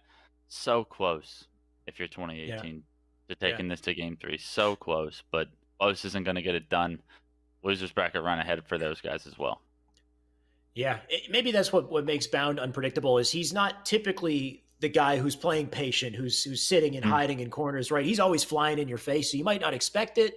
But this is also a thing about Halo 5 is that blue team in that situation, you've got nade hit markers, right? You got to toss those nades out. You got to do anything you can to make sure you have all the info you need and you're holding onto your life in such a crucial moment in the game. But I can also only imagine that the pressure of camo coming up is going to encourage you to push out, get on that pink street as fast as possible. So I'm sure that's in the back of their minds. Either way, great game. We had some great slays come out too. Stellar 15 and 11 out of the man. So he's holding it down so far. Power right in the kiss. So they're looking just about as good as we'd expect. I can't wait to see how they play up against other big teams like Goon Squad. So we'll find out how that shakes up in the winner side of the bracket. In the meantime, losers just got a little bit more stacked because it's just they just added 2018 to that loser side bracket. But we'll find out how it all goes. We got more action coming up shortly, guys. Don't go anywhere. We'll be right back.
Welcome back to Esports Arena. If you're just tuning into the broadcast, then boy, you picked the perfect time to do so, because we are about to jump into winners finals with two of what I think are the best teams in the tournament here today, Wes. We've got some juggernauts to break down. We've got on one side the Goon squad. This is Frosty, Renegade, Frosty, Renegade, Penguin, and Druck. There we go. I got it the second time. And on the other side, of course, we have Pow, Right in the Kisser. This is Stellar, Boo Boo, Bound, and Fallicated. Two juggernaut teams. Wes, what do you think of this matchup? Yeah, I think to your point, this is going to be 8 of the best players we have in Halo 5, probably 8 of the best 15 players in the world right now. And these guys are going to duke it out. Whoever's making the plays is going to come out on top. But I think that both of these teams are capable of playing at such a high level that there's no predictions here, right? We're just going to let the play do the talking for us. Pal Right and the Kisser has 3 members of that inconceivable roster that has been successful as of recent. We have Goon Squad that has 2 members of Cloud9. They've been pretty successful, as well as Frosty, who hadn't had a bad day at Halo 5 since the guy bought the game back in 2015, 16, whenever it was. So definitely a show in front of us. And I'm excited to kind of see how these two dynamic teams clash with each other. Really just a question of who's playing better today. I think that's something we've seen time and time again with these teams is at this level, everyone is so damn skilled that if one team is playing hot, they just decimate the other, right? We saw it with Inconceivable at the Pro Series finals or season finals. We saw it with C9 just recently when they made a massive comeback, right? We had Inconceivable, the previous champions, who came back on in 2 best-of-5 series back-to-back. Cloud9 just came through and swept up. So if one team's playing hot, if they're playing better, it really shows. It becomes one hell of a moment to witness. So I just can't wait to see how these guys clash, see who's more coordinated, who's looking better today. As far as the team mix-ups, the chemistry we got here, I mean, we have most of Inconceivable and Stellar pairing up with each other. So those guys have to feel comfy. Not to say that the other team will feel uncomfortable, but sliding Druck into that squad, I think, is a bit of a mix-up. You have Sentinels, you got Druck, and then you got some of C9. So it's definitely a bit of a Frankenstein by comparison. What do you think, Wes? Yeah, I think Druck's going to have to play extremely well in this series for his team to win. I mean, when you have Frosty, Renegade, and Penguin, you know what you're getting out of those guys more times than not. Druck, the wild card for me. Druck can play when he's on. He can be the best player on this team, and he can be the best player in this lobby. When he's off, when maybe he's less dominant and his presence isn't as felt in the games, you're going to see teams like Boobadoo, Fallicated, those guys kind of gain some momentum and potentially put this Goon squad on their back heels. Like I said, it's what you said it best. When you get to this level, it's all about who's hitting their shots. Or everybody's hitting the shots. It's who's hitting the special ones that make the difference. Who's coming out on top in that pivotal one-on-one that snowballs due to momentum and the name of the game in Halo 5, which is just the pace, right? You get momentum in Halo 5. It's so much easier when you're in that position, when you're keeping them split spawning across the map from each other, and you're able to play 4-on-2 and then 4-on-2 again. Those pivotal one-on-ones typically are decided at the start of that momentum battle and then are lost through the transition of the rest of the gameplay that's provided by that experience. So pay attention to kind of how the snowball gets rolling for either side early on and often in these games. I like how you said who's hitting the special shots, right? It's really a battle of timing in the end of the day. I've been in many situations where I'm just shooting everything when I'm playing, right? I feel like I'm hitting everyone, but I'm not getting the kills that I need to, or the kills that I'm getting aren't impacting the game in a big way. But if you have excellent timing, you come in, you get those pivotal opening kills that lead to a camo grab or lead to crucial map control, right? Those are the things that really swing games. So who's hitting the special shots? I'm curious to see. And I think it's safe to say Druck is a bit of an X factor on this, this Goon Squad team, because we're kind of curious to see how well is he going to play today. Is he going to gel with this team and really pop off? On the other side, though, on this Inconceivable plus Stellar team, do you have a specific kind of X factor player that you'd like to see pop off?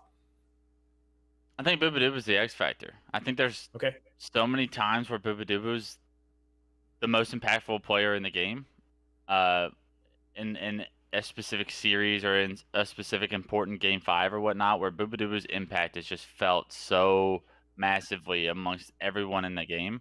And then there's times where I think he gets kind of like he gets put on his back feet. Maybe he can't find the right rhythm for the match and whatnot, and he's not able to stick out nearly as much.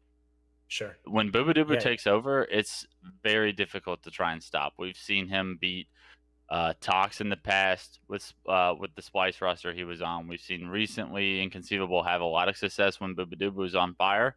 Shutting down his ability to find that rhythm where he's comfortable is a key piece to Goon Squad having success in this series. Frosty and Renegade are more than equipped to do so. I think the story to me is the Renegade versus Boobadooboo for the power up story, because both of those guys love to go for Sure. every power up. They're going to meet head to head at a lot of those. Whoever's winning those battles will probably allow their team a lot more freedom and just presence on the map.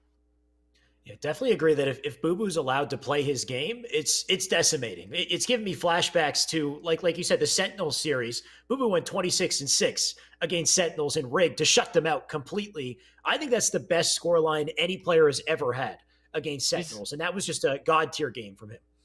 That's not like the first time he's done it either. Like he did it in Reach Sure. at the LAN tournament at Anaheim when Right, he's he just was the jetpack star. sniping on Sanctuary, right? Like Yeah. when Boobadooboo can play with that comfortability and find that specific rhythm to his game, and the flow of the match is basically being dictated by him. It's a scary, tough thing to deal with as a team. It's frustrating Right. too, because Boobadooboo is like such an unorthodox player, in my opinion, that it's very difficult to try and predict where he is and like how he's impacting the game. That being Mhm. said, like there's plenty of times as well that Boobadoo's impact isn't necessarily nearly as strong, and that's when you see the Frosties and the Renegades of the world take over.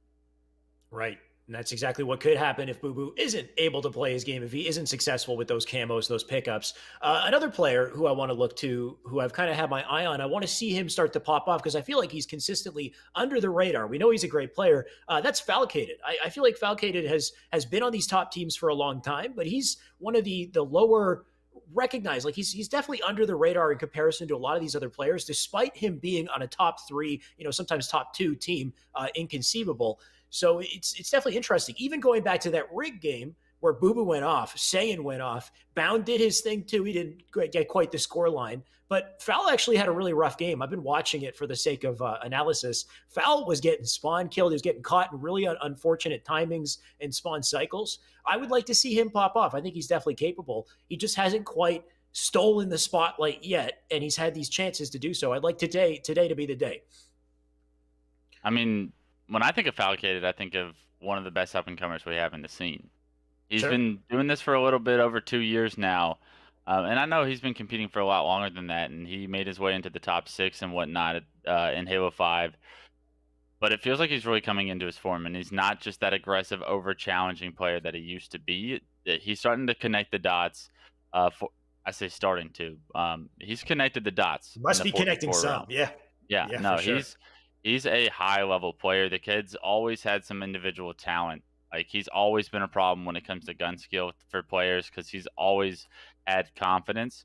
I think the fact that he's been able to pair that with the knowledge of the 4v4s and he can find his rhythm as well, like he takes over when he gets power weapons in his hands, like Yep. the sniping and railguns, even like a pistol. Like Allocated does his part, and I think that he's, to your point, one of the most underrated players in the scene. Maybe it's because we haven't seen him in a ton of lands super far into a bracket, tons of different finals where you've been able to see him in person and whatnot. But that being said, he did win the last LAN on Reach. Like he was part of that Ace Boobadooboo Sport He and was. Falcated team, and he was a large piece. Like Falcated was dropping Yeah. bombs that whole tournament. He's been doing it. He's done it in so many different Halos at this point that I respect the hell out of this kid. Sure. As far as a caliber of Halo player, because I've seen him take over in H2A, I've seen him take over in 3, in Reach, in 5.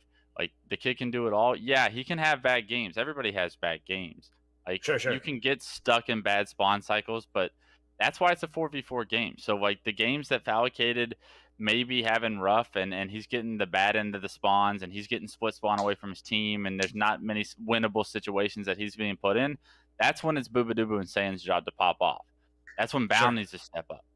I think It does that make me. inconceivable roster has that flow where each individual Sure. on that inconceivable roster can step up and take over a game, and they found that throughout this past 2 years. I love that out of this roster. That's why they're one of my favorites to watch. Yeah, yeah.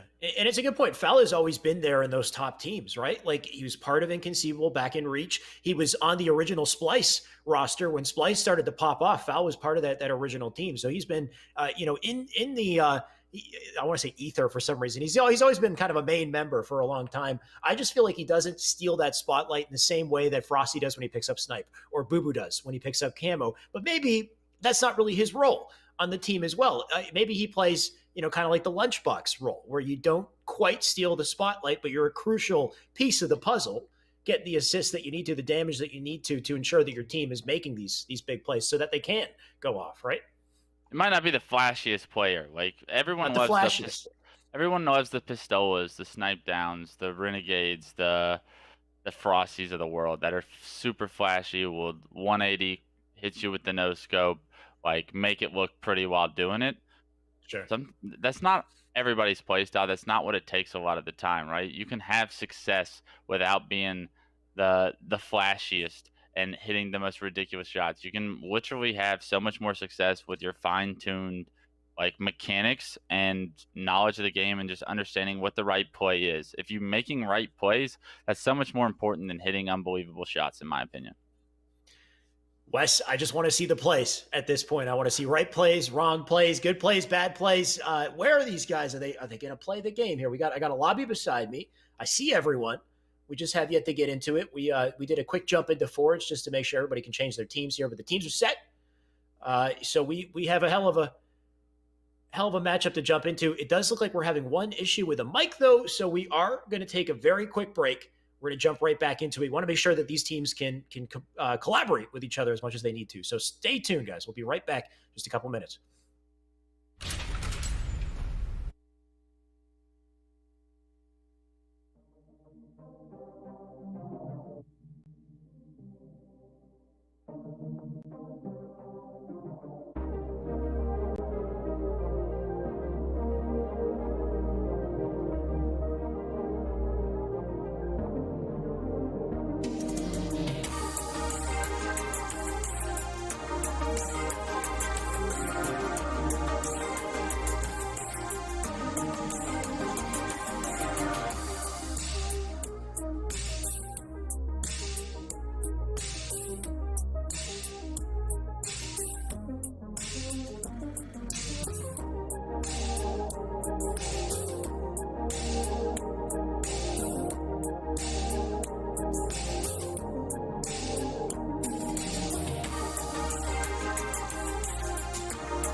We are back and we're ready to bring you the action. It's time for winners finals. This is Goon Squad up against POW right in the kisser. Wes, it's going to be Fathom CTF to kick off our series.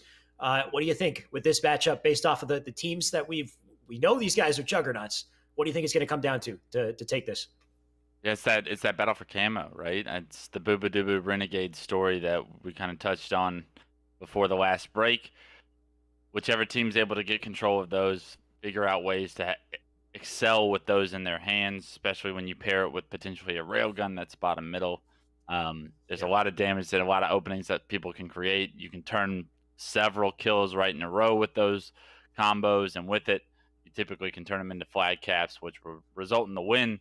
So I think big picture, we're going to have to watch this camo battle go down, and hopefully we get to see that nice Booba Dooba Renegade clash. Yeah, I think the opening camo, the railgun, going to be so crucial to find out who takes that first flag. But beyond that, how well can they control these bases, control these spawns, right? You've got the spawns on the elbow, on the silo, in the back base as well. They got to be able to lock it down and get that guaranteed flag run out one side, have that perfect timing as well in the spawns so that they know that they know what's being blocked, what's open. They don't get caught off. That's something that happens so often with Fathom Flag is it's so scrappy. It's hard to find that good timing to pull the flag, get out cleanly. And the best teams will find a way to do it. Will find a way to conquer. Wes, we're finally loading into this game, jumping into Fathom CTF. We'll see who wins the clash for the camo, the rail, whether or not we got a little boo-boo opening or maybe a Frosty camo play, because we know Frosty loves that jump up the top mid. Booba Dooba making his way towards the top mid jump, it looks like himself. Oh, nice. Is going to miss the jump, actually. He's forced down behind Penguin, and Penguin takes him out. Druck trying to escape from his porch, but Stellar's already aggressive. He's going to push front to base, finds himself a nice double kill with the light rifle, and Stellar finally gets some top mid control. Going to rotate back. Renegade spotted. It's Cloud9 on Cloud9 action, and Booba Dooba interrupts for it to come out. Looks like somebody does have camo, though. Frosty got away with it. He got away with the rail as well. 3 shots left to work with here. Sneaking his way on through courtyard. Teammates beside him as well. So Frosty looking for the opening shot here. Going to wind it up. Oh, does hit a hit marker, but doesn't get the kill. Getting chased down, though. Frosty with the tricky movement to stay up. Look at the distraction he creates, but somehow a nade comes in from Stellar and takes him down right quick. This gives Boo Boo and team a chance to make a play here. Boo Boo looking for a sneaky pull. Doesn't want to grab it just yet. Such a smart play from Booba Dooba to just play this situation slow, figure out where Frosty is when he comes off spawn, gets the kill. Teammate found, finds a kill in the kill feed. Stellar finds one as well, so Renegade, last guy alive, top middle. So now, Booba Dooba gonna run this flag, at least get it outside, but now Slays have to come through if this flag needs to be continued. Stellar with a slight hesitation on the rail there, doesn't pick up the kill. Still got that shot in the chamber, though. One player directly above him. I like the jump right here. He doesn't see the player, though. He'll get the guy in court instead. Can't complain. Another player goes down in the porch, though. Stellar flies in to try to get the trade. Unsuccessful. Druck with a high five and a double, though, and he's looking to get the return here. That's a huge save out of him. And now maybe a chance for a pull. Clutch shots by Druck right there to make sure that flag doesn't get thrown into the window, because that situation is so much different if it makes it actually into the base. Druck doing a phenomenal job keeping this game 0-0. Renegade right now looking to put in damage. Quickly deleted, though. That's by Bound. Now looking for defense here. Got one player above him. He got Penguin with the double team to take him out. Rail down bottom mid. Bound tries to stay up, but good luck. Frosty with the nade kill. That's Druck, I believe, with the rail. So a bit of a chance for aggression here out of red, but it looks like they took him down for now. Oops. Trying to find some information. Does spot Penguin front to base. Unable to finish the kill, but gives the information to his team that Penguin's going to be right side. No shield. Want to see Booba Dooba try and advance on the map here now. Does get some great shots on the Frosty as well, knocking him to no shield. So this anchor position from his porch doing a ton of damage. Renegade found himself the camo all the same though, and with that, also the railgun double kill doesn't fall off the map. Was close, but no cigar. So now Renegade looking to push elbow. You see the nades coming through. Pal right in the kissers, trying to predict where Renegade's going to be at. Bound, can't see him on screen, and with it, Renegade's going to find the entry, find the second pick. The killing spree comes in, but 2 kills. Valicated and Boo Boo are going to find Renegade's teammates, and now Renegade all by himself. Elbow is left to get out of dodge. Does finally make it back to the tree alive, but for how long? Beautiful job by Renegade to just create presence right there and force Power Right and the Kisser to focus on him instead of being able to advance on the map. Look at this life from Renegade, though. Head on a swivel from that man. He put in so much damage, stayed alive, went back, allowed for his teammates to come in for a collapse again. The flag's now out.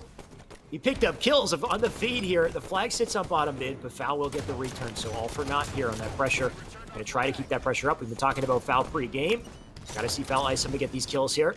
He does get the one on the Penguin that's big. He's going to go back to look for defense, though. Pressure coming in. They got a flag, they got a cap. It's sitting out on Silo, looking like it will be returned. Foul can't do anything in this situation, so Goon squad going to fend off the pressure for now. Nice job by the spawners to capitalize on Valicated damage. Finish off Frosty there, and now Drug trying to push into the base. Doesn't expect 2 to be there, and because of it, loses his life as well. Renegade in a battle of trees. No way. Shoots Nate on the ground. You got to love Halo 5 for those abilities, those plays, when you're able at a high level to acknowledge the fact that there's a grenade on the ground that I can just shoot, and to be able to precisely hit that. That's talent from Renegade. That's decision making from Renegade that rewarded him with that nice kill. To do it so quickly, too, to have the recognition and then with no aim assist to just snap down, hit the nade, just, testament to how talented Renegade is. He makes those quick, efficient plays. Now a flag's out, looking to run it. Foul has the camo, but he's running it anyway. Leaving in the sub here. Can he stay up, though? Penguin with a huge defensive kill. Just going to sit down and sub. Great baitable location here. You're going to have to try to get the slaves first before they dive into the return here. Frosty looking for someone. He does get shots into Silo. Big kill from him. Rail in the courtyard, though. Got to stay wary of it. Look at these shots just to keep Foul back. That's an easy return for them and an opportunity for a flagpole here. Frosty backs up, opens the spawn. But can he get the kills here? Everyone flying out from Silo and Frosty with the cover fire. Doing so much damage, but nobody capitalizing on the damage. No deaths came in for Pal right in the kisser, and now Frosty by himself with this light rifle is going to try and loop around for the flank. Does end up getting a kill onto the railgun player, so a good trade by Frosty that'll subside some of the pressure that we would have seen from Pal right in the kisser. But you wanted to see Goon Squad capitalize on all of those light rifle shots Frosty was hitting. Instead, we see another return, so both teams playing phenomenal defense as of now. Pow on the defense yet again, fighting from the back foot here in blue base. Stuck on the porch here. Stellar, can he find them? He goes down. Multiple dying in blue base here. Bound with a double on the feed. Druck can now freely make his way up the top mid. The last straggler, that's Penguin, he's found out. Druck completely isolates the man. That's it for them. There should be a flag coming out shortly, but it looks like the defense coming in strong from Pow. Despite the slays we're seeing here, Druck gonna try once again. Make his way up into elbow, but they've got a double dilemma here. We got the rail on the map. We got the camo coming up. Druck trying to take advantage. He gets the kill on the Stellar. He got Boo Boo down as well, but he can't get the flag any further. Feels like every time they're so close to getting a flag advance across the map, but there's just one kill that comes in that changes the outcome of the flag run and the dynamic of the potential we could see for the first score. Both teams making plays, individual players winning crucial one-on-ones to keep this a tie game right now. And with it, Stellar trying to push into red by himself. Knocked the no shield. I believe he's taken down by the teammates, so it's a one-for-one trade. We have camo in the hands of Booba. We've seen what Renegade was able to do with his. Unfortunately, it did not result into a flag cap. Can Booba change that story? Keys to success here for blue team. Let Booba play his game. So far, this is exactly what he wants. He's got the rail, he's got the camo. They got the pressure onto red base. Well, I love how he turns around, too. He doesn't even worry about getting that kill. He knows his teammate has it. Going to focus on more important matters here. Druck in the courtyard getting melted completely. That flag's out. Can they get any farther here? Boo with a double dilemma. He's going to go for the flag instead. That was beautiful. He got the timing to pick it up, and now he's in the clear. 2 kills on the feed, and Boo can run away with this flag for free. You got to love the teamwork out of this man. He had the awareness to know to get out of that situation and make the run. talked about keys to success for the game. It was Renegade with the first camo railgun opportunity. He got some kills, but they weren't able to capitalize. Boobadooboo has the same combo. His team's able to capitalize on his input on the map. A double kill with the perfect kill. Penguin pushing across the pit is spotted out, knocked to no shield. And with it, Bound should be able to finish him off, but Bound actually pushed by 2 players right there. Interesting challenge from Boobadooboo here. You want to see him play his life because he's surrounded. Boo with the Fuego movement right now, I gotta say. He's hitting all his shots. He's staying alive, too, making massive plays here. He doesn't hit it, though. Gonna be chased around the circle here on Silo. Look at this man escape. They do finally get him, this Penguin, with the chase. Stellar, in the meantime, he's got a brand new rail here. Fresh set of ammo to work with. Let's see what Stellar can do. They already got 1 flag on the board. Just looking to keep up that energy here. 1 player with him on Treehouse. Like to stay up on top map. All of his teammates up on top map. It looks like the pressure's coming in. They jump to top mid. Renegade with the challenge, and they do trade. This might give Blue a chance here, but the camo's going to come up. They want to control it. Yeah, you know Boobadooboo has the time on that next camo, but does Goon Squad have any idea when it comes up? The flag actually being run across pit right now from Druk. All 4 members from Power the Kisser are alive right now. They have the potential to stop this Druk, not able to punch it in, but the spawner and Penguin able to get it done. You'd think Power right in the Kisser would have had to have given up lives to get that flag cap up, but for some reason they were caught out of position in a great flag run by Druk.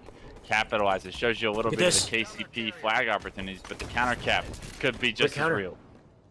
Yeah, Pow coming in for a very quick counter cap, taking advantage of the attention on red base here. But look at the defense. Players flying in through the windows. Multiple go down. Still 2 left up to get the return. Can Boo get there in time? He's going to fly in, get the pickup. He doesn't.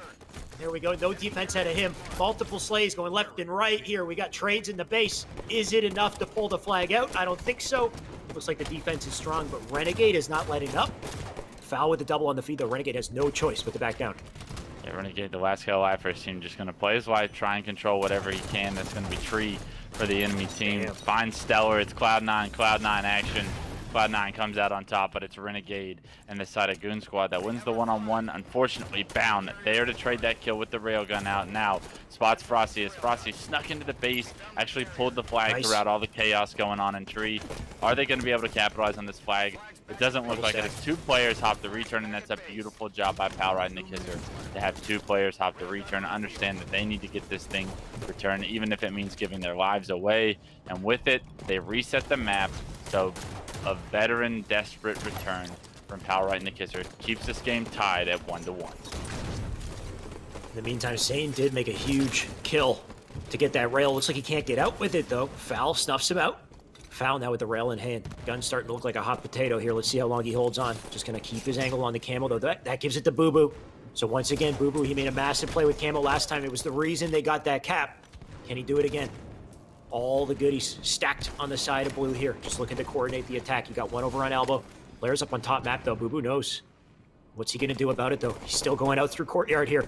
Weaving his way through the cracks here. Boo Boo's going all the way to the flag. Bound with a huge kill on the elbow. Also, that creates an opening. 2 down on the feed. Boo Boo, he's got to get the defensive kill here. Back smack comes in. Few spawners already up in elbow, though. That flag is out. How far can they get it here? They got it down to bottom mid. Boo Boo going to fly down to pick it up. 1 minute left on the board, too. Time in their favor here. If they get this flag, they might have the game. He's got the handoff. Strat coming in. That's an alley-oop for a 2-1. And do they even have time, West, to tie it up? They have time, but they have to act fast. They spot Boobadooboo front to base, and he just actually gave them rail. So instead of playing passive with that rail gun, Boobadooboo actually gave it to the enemy team. This could be the opening that Frosty and the boys need in order to push into the base. Renegade's going to need help, though. He's got Frosty trying to push onto the flag to create some space. Renegade knows that there's a player top middle with his teammate giving him the information as well. They got to get this flag pulled. They got 20 seconds to get this thing across the map, but most of all, they got to get some slays. 2 in the kill feed go in their favor. Make it 3 with a double kill from Druk. Renegade's going to be running in front to base. You got to go fast, Renegade. It's 10 seconds to get it onto the stand. No way. And they're going to tie this up. It looks like 2-2. We're going into overtime. Next cap will win this game. In the final 5 seconds, Renegade does it. He gets the flag in, and they tie the game. Welcome to overtime. We'll reset it, but it might not last long. Boo Boo Doo already has a counter flag out. He's making it to the porch here. Shots coming in from multiple sides, but Boo Boo hands it off. They got to get in the last links here. The only line of defense is Frosty, and Frosty hits a 5. Frosty doesn't get the double, though. Boo Boo with a huge live, and they can't stop the counter cap. My God, what could have been? A 3-2 close, though. Even with the overtime, they ice up, Wes. That is just a sample of what we're going to get with these two teams battling. I cannot wait for not just game 2 of this series, but to potentially see the best of 5 in the finals, the first ever best of 5 finals that we've had for Esports Arena. And what better of an opportunity to be able to watch these two teams go at it even longer in more games, be forced to separate each other or separate themselves from each other in those games. But looking at the stats, it's Stellar that really sticks out to me, that had a hell of a game. The amount of damage that he was able to lay down, he's fitting in quite nice, I would say, to this inconceivable roster. Yeah, this is a hell of a series so far. And you already said it once. I'm going to say it again. We have a best of 5 grand finals. This is the best we could have hoped for, because I think this is the closest two teams we've seen in weeks, maybe months, Wes. These two teams I think are super, super close. And so far it's a lead for Power Right and the Kisser. And that puts Frosty and team on the back foot. You mentioned Stellar as being a big player there. Boundo, 30 kills, most slays in the lobby. That's going to help him out in game 2 here. Boo Boo Doo he played his game. He controlled the camo. He made some massive flag runs. So they iced up. They made it happen. But now it's Slayer. Now it's Callie Slayer. We got Snipe. We got Rockets on the map. Frosty's looking for revenge here. You know he's going to die for that Snipe. But I'm curious to see how it all shakes up here. It's going to be one hell of a brawl, Wes. Can't wait. Yeah, I think when you look at game 1, 2 of the caps from, I want to call them inconceivable, Power Right and the Kisser, sorry.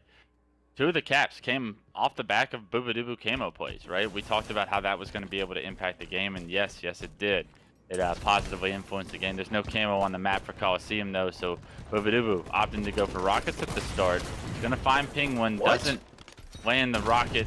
I think it did a little bit of damage, but not entirely, with the nice thrust from Penguin, but his teammates there to finish it off. The battle for Snipe is still a story to be written, though. You see Frosty in observer mode picks that thing up, and now 1 rocket left for Boo Boo Doo, but a full Snipe in the hands of Frosty. Frosty, look at them light him up, though. Good grab from Boo Boo to get the carbine. He just lasered him from across the map because of it. That Snipe went down. Has yet to be grabbed once again. Foul instead. He's just focused on getting the slays here, holding it down from Snipe. Trying to find him as well. He knows there's somebody nearby. But 4 players, they're all pushing Snipe together. They want to control this side of the map. Foul about to get hit by an onslaught of pressure here. Another player goes down in the cave. That Snipe's going to trade hands. And Boo Boo Doo, he's been holding on to this carbine. I think he might still have a rocket in the chamber. We'll have to find out. In the meantime, though, Frosty, 3 shots in this Snipe. He can do a lot of damage here. 3 shots, and he's trying to be aggressive right now. Does know that there's a player in the cave. Does he know that there's a player in the fountain pushing up the Snipe ramp behind him, though, is the question. There's 2 of them that he's going to have to watch out for. Does the stick land? The answer is no, and Bound dodges it with some nice movement. Frosty backing all the way up to elbow. I like this. Relocating with the Snipe. Potentially going to catch somebody off guard. Sees a nade come from bottom Snipe right there, so he knows that Boo Boo Doo is there. Repositions, finds Boo Boo Doo, and that's all because Boo Boo Doo threw that nade. Frosty finds the double druck with a 3rd, and all of a sudden the score swaps sides. Goon squad up 10-9. The perseverance out of Frosty. He couldn't find the angles he needs, and he just makes that nice rotation, plays patient, waits until he has that perfect opportunity, and then executes. Bound in the meantime, though, he's everywhere. It looks like he does die for his efforts there. Penguin going to pick up even more kills here. Shots it as Stellar. Perfect shots, might I add. Hitting everything. Going to hold it down here. A 2-kill advantage coming out of Goon squad. And they're looking pretty hot so far. A bit of a thrust elbow side of the map of red. Away from Penguin, but right into Renegade, as Renegade finds the double kill. Finishes off Allocated, who had the new set of rockets in his hands. Looks like Renegade's going to have at least 1 rocket to play around with. Penguin trying to play his life so perfectly up here on the pyramid right now with the DMR. Doing some great damage with the DMR so far. It's not often we see this as a super effective weapon, but when a player isn't missing with this gun in Halo 5, I feel like you can do so much damage, especially on a map like Coliseum where you have that cross-map battle from rockets to Snipe all the time. Penguin trying to position himself in order to potentially be the difference to land some game-changing shots with this weapon. Has helped his team extend the lead to 5. It's a great team player role that Penguin has right here. He's lost his teammates, though. He gets a crucial kill. Shots into Stellar as well. Looking for as much damage as he can. He knows he wants to fend off the snipe. The snipe was picked up by a blue player. That's Stellar. Oh my god, but Penguin is iced. He gets a 5-shot in the spree, knocks the sniper down in the maze. Snipe now on the floor to pick up, and Drunk somehow didn't see it. I don't know what he's doing here. Instead, he's going to leave it for a second. Oh, Renegade has it. My apologies. Let's see what he can do. Renegade with the snipe, if we can... Actually, he just ended up going down to Stellar, so snipe going to be off the grid for just a moment. We'll see which player is able to pick it up. Luckily, with Observer mode, it's going to be Renegade off spawn that's able to find that one. He's already made his way towards Red Elbow. Is Pal right, Nick? Is they're going to be expecting Renegade to rotate with the snipe? Are they even going to understand that Renegade has the snipe yet again off of his spawn? 10 seconds to rocket. Renegade's 6 shots in a great angle. And he's already hitting heads. There's foul down for the count. Looking for 2. He hits it! Beautiful double! You gotta love the timing out of this man. Let's see him continue. Another body shot. Frosty cleans it up. And he's just gonna stay here. No need to move. He's got a great angle. Oh, does whiff the shot into Silver. He's still looking for a challenge. The man's greedy. Gonna back off for now. The pressure coming in hot. Yeah. Stay alive, I thought he stuck. Wait for it. Oh, of course. You know what? I'm not going to tell you how to play. I'm too used to it. I'm too used. He hits these shots, man. You can't be surprised. It's a similar thing. Like, you get Boobadoo Camo, you can expect him to make plays. You give Renegade Snipe, you can expect him to make plays. And right now, that's exactly what he's doing. The lead, all of a sudden, that was a 2-kill game when this Snipe was coming up, is all of a sudden up to 11. Stellar gets lost in transition and just puts his controller down for a moment, refocuses. That's B in a nutshell right there, and a killing spree for Renegade is able to help his team extend the lead to 12. It looks like we're going to have a game 3 on our hands. You know, some might argue that in Stellar's position, at least you can put damage in to potentially help your team, but Stellar knows he's completely alone. It doesn't even matter if he shoots anybody. He's just going to let himself die there. But at this point, you can see that Goon Squad is pulled away by a massive margin here. They got a 10-kill advantage, about to hit the 40-point mark, and Frosty looking for beauty sticks here. He doesn't land him, though. Crazy throwing arm out of this guy. Putting in work here, but still a deficit to come back from as POW. They're doing everything they can, and so far they are closing the gap just a little bit, down to 6.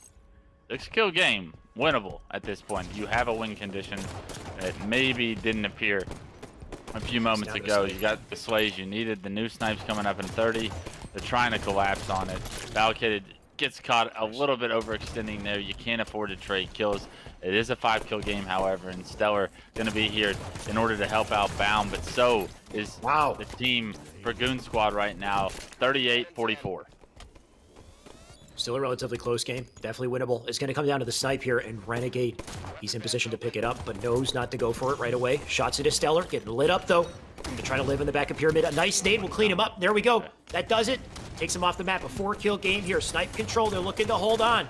Bound with some nice shots into the back of Frosty. Boo Boo trying to get on a dodge. Bound does get a trade for his efforts here. Stellar has the snipe. Stellar's already got 1 kill. Does he still have it? He does. This is up to Stellar. It was a 12-kill game. It's now all of a sudden down to 2. Stellar, the game in his hands, the snipe in his hands. Renegade's just going to thrust at him, win his one-on-one, and because of it, it opens up the onslaught for the potential of the rest of the team to push. Bound with the Rockets needs to make a play before more players go down on this team because there's so little room for error at this time.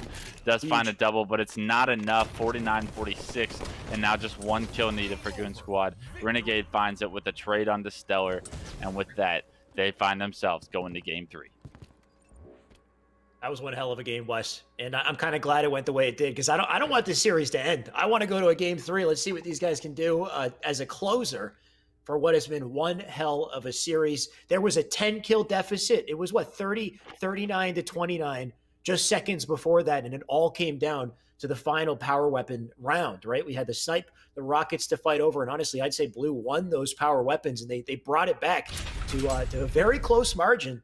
And I can see it on the score here, too. Just such an even game between both. We had Renegade going 15-11, no doubt, due to the snipes that the man hit. But Bound, 15-12, keeping it relatively even. 13 out of Frosty, 11-11 out of Druck and Penguin. So everybody in a pretty, close kind of shave as far as the slays go. It's the assists, though, on the side of red on Goon Squad, where they really started to pull away here. Frosty, Penguin, and Druck, all very close to 10 assists, if not more. So that definitely helps, and we'll see how it pays off here, Wes. Our final map game type is Eden Strongholds. Rockets, Overshield, Camo, they're all on the map. They're all extremely crucial to the win condition for both of these teams. We've seen when you put these great players in positions to succeed, like you give them Overshield and Rockets, you give them Camos, you give them Snipes, they're going to go off with these weapons. It's already too late at that point. You got to preemptively stop them from getting these and actually get them in your own hands to be able to get that power curve yourself. Yep. It's the name of the game in Halo 5, I feel. You get these advantages, and when players are this good, this talented, they're going to be able to take advantage of these situations when given these opportunities. It's anyone's game. We've seen both games taken over by Boobadooboo and Renegade, the players we kind of touched on at the start. We're going to hop on board with Boobadooboo as we start this game 3, and he's already making his way to Camo. More than ever before, it is anyone's game, Wes. Couldn't have said it any better. Boo Boo does burn Camo, but Frosty gets the OS, and he gets out with it. Gonna look for Foul now as well. Nice shots into him, backs him down at the very least here. Foul gonna try to get out, getting caught in the clambers here, and Frosty on the chase. It looks like a great red player, red team advantage. I don't know what that was, but it worked out for Frosty. More melees coming in. Just don't even worry about shooting anybody. You just brawl them. Okay. Talk about Pal right in the kiss of Frosty, just punching people right in the mouth multiple times to start this game 3. It's about time Frosty takes over one of these games, right? Renegade, you had your turn. Bound, you had your turn. Looks like Frosty's going to early and often try to dominate and assert his gameplay into this series. We have Druck with the double kill and the Rockets. Now total control for Goon Squad for a brief moment as they lose Blue Ben here, but the pressure is going to be on. Nice shots out of Druck here. Lost his entire team, but a rocket in the back pocket. That comes in handy. That's a double out of him. Still players pushing up on Catwalk, and Druck being a massive playmaker here, getting the early damage in. His teammates can now push up, hopefully stop the capture there. It looks like they're doing just that. Frosty with an opening kill. The cap now reset. Players now dropping down to bottom map here. Druck did his job. He did it well. They hold on to 15, now 16 points and counting. That double kill from Druck when his 3 teammates just fresh went dead just saved his team so much objective time, so much work that he was able to just find a way to subside the push and slow down the Pal right and the Kisser's presence on the map, allowed his teammates to come off spawn, and they have kept control since. You got Rockets coming up in 15. It's already 25-0, and you see Druck trying to figure out, is he going to play for Overshield? Is he going to play for Catwalk? He's got his hands full with the decision he's got to make. He loses a teammate in bottom middle. Fortunately, that was a trade. He will have to jump on Stellar here, but Camo is going to go in the favor of Pal right and the Kisser. Yeah, right now, Camo OS coming up here. You can see Power right and the Kisser there in the perfect position to at least grab the Camo. The OS, in the meantime, it still sits there. Going to be a bit of a brawl to get it. Renegade had the Rockets there. He went down trying to pick it up. Bound right now. He might get a lot for his efforts here. He does get the second kill, too. Rockets now in his hands. So an opportunity for Power right and the Kisser to hold on to some points here. 2 Rockets to work with. Knows the spawns are over on red side. Will he get there in time? Doesn't need to. Teammates already cleaning him up on the feed. He's going to have to try and push Catwalk here as there's a player in there. Does make the jump. Makes it look easy even. Lands a nice rocket on the Penguin. Gets him out. And now it's a trip cap for Power right and the Kisser. So they're going to be able to take away chunks of the lead that Goon Squad built in the first bit of this game. As we enter the mid-game, you see Power right and the Kisser is starting to hit a stride. And Bound has been zooming on the map. Penguin finally shuts the man down. That's a double for Foul, though, to answer back. That rocket launcher does sit out in the bend there. Renegade gonna get melted, though. A new player up on the fan could likely pick it up. That's Frosty and team as they're pushing up to try to stop something here. They got to get a cap. C3 being controlled by blue team, and a nice little momentum swing coming out of Pow as they continue to get the slays. Yeah, they need to get some slays before they focus on trying to get a cap right now, because right now the kill feed is all Pal right in the Kisser. They're trying to hop in the Catwalk, but unless they're able to get a few kills, they're not going to be able to transfer this Catwalk over. Penguin trades, and with it, the reset on the Catwalk comes in. That's so much work that you think Goon Squad had to do to get that to over halfway. Immediately reversed from a great play from Bound. Druck just getting isolated, taken down. A couple slays coming out from Pow once again here. Stellar living. It's a huge live from him. Now new Rockets coming up. Bound in position to pick those up. Catwalk being pressured, so is Nest at the same time, so they're working both here. at least break this trip cap somehow. Stellar will be the one to grab the rockets. We'll see who gets away with these power-ups, but that will shift the momentum in a big way here. It looks like so far they just can't get any slays, Wes. They're stuck on the spawn screen here. One does get a kill. That does leave that rocket launcher down, but the OS in the hands of Boo Boo Doo. And this is about to get real dicey for the red team. Down, able to find the rockets from the observer mode, and Boo Boo Doo with the overshields making his way to catwalk. This could be the game and the series, 67-32, and they're looking to apply the trip cap with this overshield. Boo Boo Doo finding 2 in the kill feed. Frosty does have camo, but allocated onto him, brother. He's got to get out of there. He's no shield. Allocated right behind him is going to try and just chase. And when you're chasing a camo player, it's so difficult, but Allocated doing such a good job of trying to make sure Frosty doesn't get away. Frosty has had enough with Allocated. Finally takes him down. Says, quit following me, dude. Tries to make his way over into blue bin, but the trip cap this entire time has been in effect, and now all of a sudden it's a 50-point lead. It's massive from Frosty that he's able to somehow survive there with the camo, but ultimately he's ineffective because they've done such a good job of just keeping him back, keeping him pressured, giving him no real opportunity. So 84 points here they've managed to attain in the process here. Bit of a comeback might happen. They can start to win these pivs here. Renegade with the beautiful shots too. No. Can't stay up. Now that gives the blue team an opportunity yet again, but they are getting killed here. Penguin with a nice little center map rotation here, trying to get right up into the fray. He will do just that. Boo Boo Doo will take him down. Red pouring back into Catwalk here to try to get themselves a trip cap of their own. They got to get some of these kills top Catwalk in order to transfer this stronghold over. They need to get Catwalk control. There's 2. You almost need a trip cap for a second. There's 2 finally. Stellar doing such a good job this game of staying alive. Actually, somehow gets that melee on the Penguin. I'm not sure what that situation was entirely, but I know just from the third person point of view, from where we saw Stellar was no shield on the snipe spawn, there's no way he should have came away with a kill right there. Instead, he gets a kill, he helps his team get blue bin, and now rockets are going to be able to impact this story for the last overshield of the game potentially. Oh my god, that ends up being a trade. One hell of a battle. The OS does go to red though. Good opportunity here to get into caps, at least stop the bleeding here. They don't have much time to work with. Truck needs these kills, and he needs them quick. Getting pressured by 2, though. Foul with the shots. Foul going to continue to put pressure on here, but I like the damage coming out from red team. They'll stop the bleeding. A couple points on their side here. They need to play perfect Halo here, Wes. They got to isolate and take down these players, and hopefully grab themselves a trip cap if they want any chance of success here. Yeah, you know, it might be over able now. to get over towards top Catwalk, but right now Catwalk's going to transfer over. It's 95-59, and unless you see Goon Squad hop in strongholds, which isn't the case, it's actually a trip cap for Pal Right and the Kisser. They're going to go into the finals through the winners bracket. A close series with Goon Squad, but right now Pal Right and the Kisser is going to be the favorite. Definitely a tight series, Wes, and honestly, couldn't have gotten any better. I'm happy to see blue team move on here, because if there's any team that has that ice, that clutch factor, it's Goon Squad. I trust in Goon Squad to plow their way through losers, get back into grands, and give us a hot best of 5. Of course, they have some great competitors to go up against in that losers bracket, so I'm excited to see how all of that shakes up.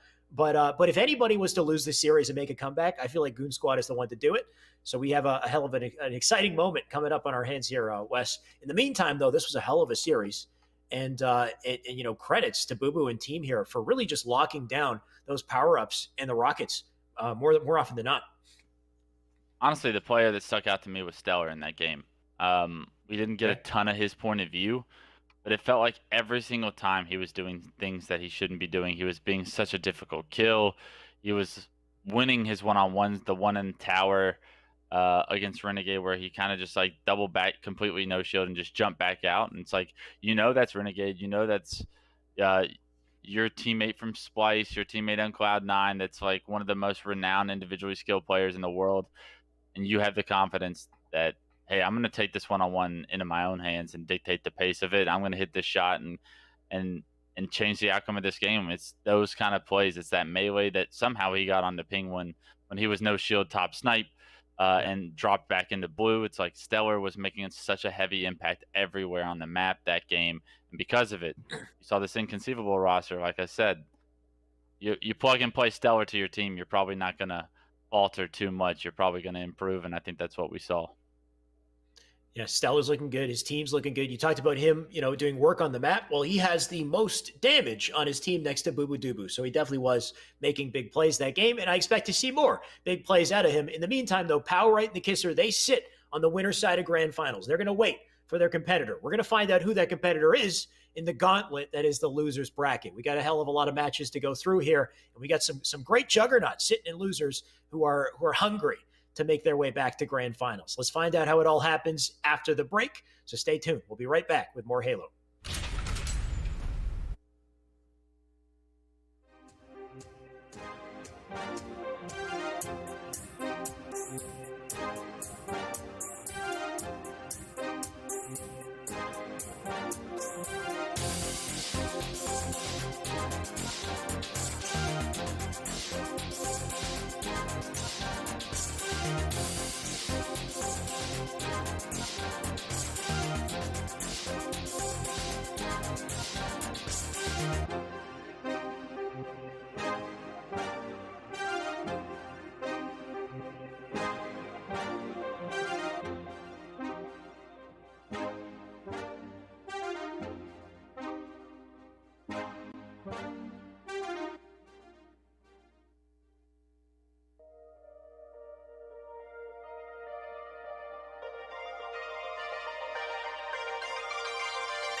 Surprise! We're back, and we can't wait to show you more Halo, so we decided to keep the break short. It turns out we're in the middle of a hot series here, Wes. We talked about Losers Bracket being pretty close, having a lot of great teams. It looks like there's two incredible teams going up against each other right now. They are about to enter Game 3. There was a disconnect just previously that reset it. It's going to be a Truth CTF, and this is Falling Esports and Fire and Ice. These are two juggernaut teams. Okay. We're about to jump into Game 3 here, Truth CTF. What do you think, Wes? We're about to get into a hell of a slobber knocker here. Yeah, absolutely. I think both these two teams are pretty evenly matched. It's no surprise they find themselves in the third game of the series. It's a first one cap, right? If I believe that's right. Oh, is it? Oh, first damn. One flag, sudden death. So this is as intense as it gets. Every life, every battle is going to be crucial to these guys' tournament lives, because being in the lower bracket now, you are at risk of losing and getting knocked out of the tournament. Yep. If you lose this game, if the team caps one flag, are you going to be the player that makes the play? You got to have heavy focus on the camo and what the potential that can break out at the start of this game. Good mental reset for all of these players, but we know exactly what Fire and Ice is capable of, and we've seen Falling Esports and how successful they were earlier in the day, how individually talented some of these guys are. They're going to be able to stay composed to try and get the job done. That's 3 dead for Falling Esports right now. Fire and Ice not only gets the camo, but they get the slays, and now the pressure is on. What a way to up the ante here. Game 3 and 1 flag to win this game. Just a total sudden death matchup. Magico, he has the camo. They won the opening strat here, so Magico has a big opportunity just to keep these players at least back in the base. He's doing a great job of that so far. He gets a big reversal kill.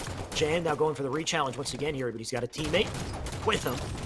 So far, so good on these slays. Kosei now down for the count. The players in car bubble, they're going to like to overextend. They got to get out because that flag's coming out through pink side. Flag being run out, pink side of the base right now. Magico is trying to figure out a way to get a kill. Does get a kill with the help of his teammate. His teammate, if he's able to get another one, and this pink 3 player gets taken down by Nugget, maybe this fight can continue to be run, but the reset comes in. Wait, the reset doesn't come in. Nugget gets the kill before, and right now the flag is being run. I believe there's no way someone's going to be in position to be able to stop this. All 4 players for Fire and Ice back at the base, and they're going to clutch this one up very quickly. A minute and a half into the replay of the game, they're going to find that success, and Fire and Ice is going to knock Falling Esports out of the tournament. Brutal. That's the scary thing about true CTF, and really any CTF game type, is the opening strat is so crucial, and really credits to Fire and Ice for not only winning the opening strat, but playing so patiently with the resources they had, right? We had Magico who had camo, but he didn't just go into base. He held on to his life. He got crucial slays, and he allowed his team to get numbers on the red base to the point where they could successfully pull and make that run happen. So just really great plays from Fire and Ice to lock it down all off of that opening strat. I talked about Magico. The man went 6-1. So he outperformed everyone in the lobby right there. Noble doing a great job. Bullet as well, 4 and 3 kills. Nugget only managed to grab 1 kill, but he got the flag in, and that's what matters, Wes. Absolutely. It was a team effort, and we saw Fire and Ice. Fire and Ice's ability when they got control at the start, it was a short game, just a minute and a half, but they were able to play with the control that they earned themselves at the start with the battles that they won, and they were able to play around it, right? They were able to chain their rotationals, their spawn rotations, like into favorable positions to be able to continue that flag run, because it was like 6 or 7 different lives that were a part of that flag run. But they were able to continuously impact it to the point where all it took was getting that player off pink 3 and getting that player that was pink side the base dead, and now all of a sudden the flags being like the flags across pink 1, and you're looking to end the game in the series. So a beautiful job by them to like continue that pressure, and that just shows that they were all on the same page about how aggressive and where each player was going to be looking to try and attack from. And this Fire and Ice squad, I mean, like when they're on, we've seen them compete with some of the best. So I must have misheard the update, but I guess that was game 1, I think. Oh, Wes. I thought that was game 2 or 3. Because yeah, I thought it was game 3 as well. But it looks like they're jumping into another game here at Slayer on the rig. Okay. So I think what we watched was the tail end of game 1, and we still have a series on our hands here. So this red team, they stay in, and their tournament life is now on the line in Rig Slayer. A brand new match starting at 0 here. So let's see what these guys can do from square one. It's a better situation for Falling Esports fans out there as the series now just 1-0 in Fire and Ice. A little bit of a mishap with the DC in game 1, but you can overcome that with 2 straight games. Does look like Falling Esports was able to get this camo, but there's a player right behind him. It's JK with the 10 cents camo plays. We'll see how successful he's able to be. Does need to play his life a little bit slow right now, being rocked by that nade. 3-3. You see Noble has the snipe. What's JK going to opt to do here? He did just lose a few teammates, so you want to see him kind of wait for those teammates to respawn, maybe get in a position where they can help him out to where he's not just one player with camo trying to make a play. And we saw JK pop off against lower level teams. This is a good little test of his effectiveness up against Fire and Ice here. So far, he's holding on, doing a pretty good job here. No actual kills in this experience, but he's held on to camo. He's gotten some great damage in, though he's getting shot from multiple sides. You're going to back out. Teammate's going to push up the tower instead, hopefully give him some assists. JK, once again, center map. Sneaky position out of him, but oh my god, the laser beams coming out of Fire and Ice as they quickly melt him, take him down, snipe in the hands of Noble. Noble with 1 shot to work with. He'll pocket it for now, get the kills he needs to. Good shots by Noble. Good decisions to not try and just go for the no-scope. Help his team finish that kill fast. Now he's got snipe top rail tower here, and he's in a power position. Wow, that was a beautiful shot as he gets rocked by 2 grenades. It's unfortunate he has to lose his life, because if you're hitting shots like that, you want the snipe in your hands again. Thankfully, it was the last bullet in the snipe, so no more for the enemy team here. Magico getting out of dodge. Getting pressured from tower. Noble does pick up a kill in the Ronicle. Dragon with a kill for the trade. 2 kill advantage here. What a stick. The man must have known he was coming around the corner here, so ready to toss it. As yet another trade on the feed as Jared holds down tower. And Jared's going to get pressure from at least 2 players here. You don't want to see him overextend just off that damage, but he does have a teammate fly through the sky, tries to get a kill. Does trade the kill, but unfortunately it puts him in a tough position, and now they've lost the little bit of map control that they had. Camo did just come up though, and with a great thrust back to keep his life is Gold Star BR. Secures this camo, gonna go for the back walk, but this player sees him out of the corner of his eyes, does get a melee. Is anyone gonna be able to capitalize on this damage? There's a player top tower chasing him. There's a scatter shot. He finally hits the third shot, and that's such a crucial kill. And Bullet turns 2 right there. So maybe not the prettiest scatter shot from the camo player early on, but the second shot, double kill for Bullet, clutches the situation, earns his team not only a little bit of a lead, but the map control inside as well. Damn. Bullet redeeming himself from what could have been an embarrassing blunder, but he made it happen, got 3 kills instead. Kosei trying to stay up though. Now 1 shot, getting pressured by 2. They're flying out the bottom nest. He's getting out of dodge. Can he do anything to help the team here? They're under so much pressure. So is he. There's 2 slays on the board though. Bring it down to a 5-kill deficit. It's definitely a close game here. New snipe now coming up. Some pivotal point in the match if they can hold on. Get this snipe control. JK gonna let his teammate grab it. He's diving in, gonna take the bullets. Take the aggro here. He gets Nugget. Oh, and tries to get the trade there, but not successful. Can't get the melee off right there, but I think Gold Star's going to be able to get out with his life. Does land a body shot on the player above him. Needs to clear out this side of the map if he wants to feel a little bit more comfortable with the snipe. There are players trying to sneak up on him. Misses the no-scope, and because of it, he almost loses his life. But JK's right there. Magico actually falls off the map, and that's 3 dead for Fire and Ice. They're all going to be spawning outside towards the carbine. Gold Star BR is in a perfect position to rip some face. It's a body for now. Just gonna keep the shields off that player. You can see all 4 coming up at a carbine. Rough spot for them. Gold Star with the rotation. Just trying to hold down some angles here. Oh, you can see he had that unfortunate timing. He tries to come right back to it, but doesn't hit it. Noble gets the first kill to open things up. We got a camo coming up shortly as well, so this inside map control, so crucial. Gold Star's got to hit some shots here. He does get the help. That's 1 kill down. New camo coming up. 1 shot left to work with here. Neuronical with a big execution.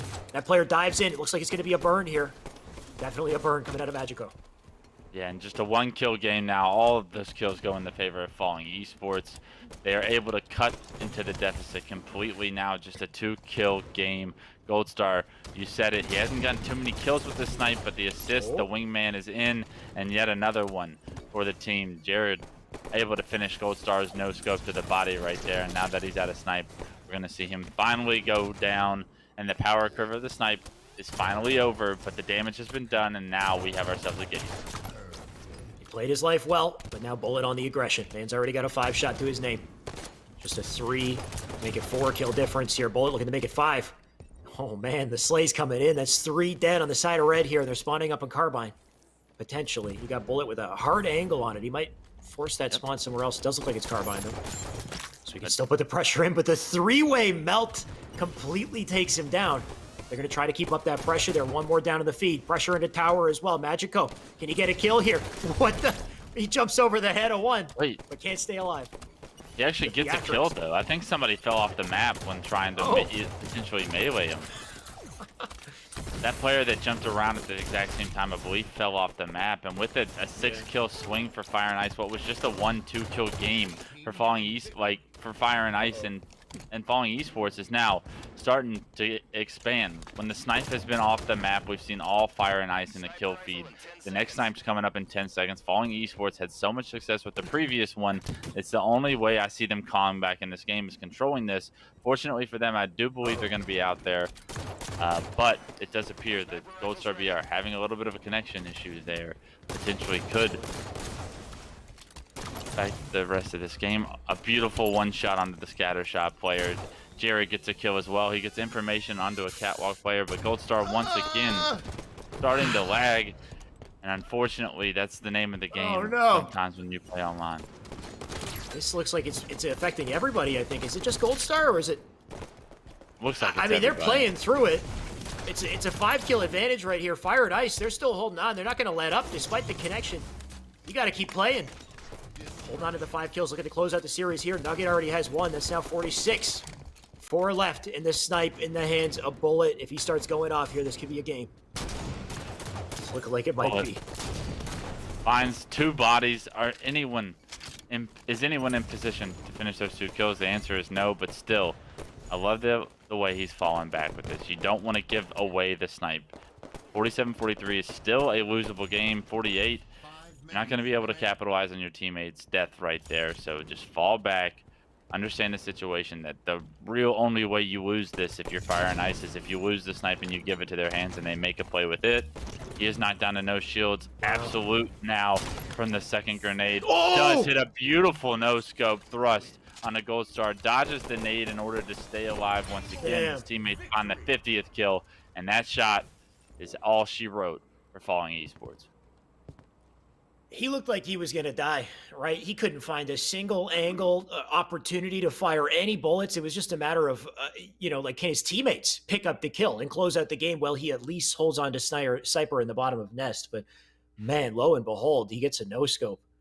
What a beautiful play to help close that game out. Fire and Ice, that's the series in their hands off of that play right there, Wes. Yeah, obviously some technical issues there in game 2, but we've seen it all too often when we're playing online across countries and whatnot. I know Fire and Ice, being one of the Hispanic teams here, has got to deal with connection issues probably pretty often. Unfortunate for them, but they were able to come out on top still. They were able to show the teamwork and the presence, and it was that game 2 to me. It was when Snipe was in the hands of Falling Esports, they had an opportunity to get things going, but it was when it was just pistols on pistols fighting for map control that they started to fall behind. And we saw Fire and Ice really expose the lack of power curve that Falling Esports was able to obtain at times throughout that game. That was the difference in the score. Yeah. Fire and Ice were also very efficient at getting the most out of bad situations. We had that inside map control with Gold Star holding on to Snipe, and he was locking down most angles, getting body shots, helping isolate important kills. But despite the inside control, despite the power weapons, Magico still flew into bottom. He grabbed the camo and he burned the camo. Situations like that where red team should have the advantage, should be able to continue to kind of pile on, get the momentum. They're snuffed out, they're denied. And moments like that allow them to hold on to the lead, allow them to maintain their standing. So they will stay in the tournament on loser's side. Falling Esports now knocked out of the running. Fire and Ice, we know they're a strong team, so let's see what they're capable of. Let's see how much farther they can get, because they have some juggernauts to go up against. We have more losers bracket matches coming up after the break, so don't go anywhere. Stay tuned, guys.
We are back with more Esports Arena. Just before the break, I said, how far can Fire and Ice get? How well are they playing today? Well, turns out we have another test for Fire and Ice. They will continue on the losers bracket. This time, their competitor is 2018. And Wes, we saw 2018 earlier. This is a hell of a squad. This is CC, Envor, Manny, and Hoey.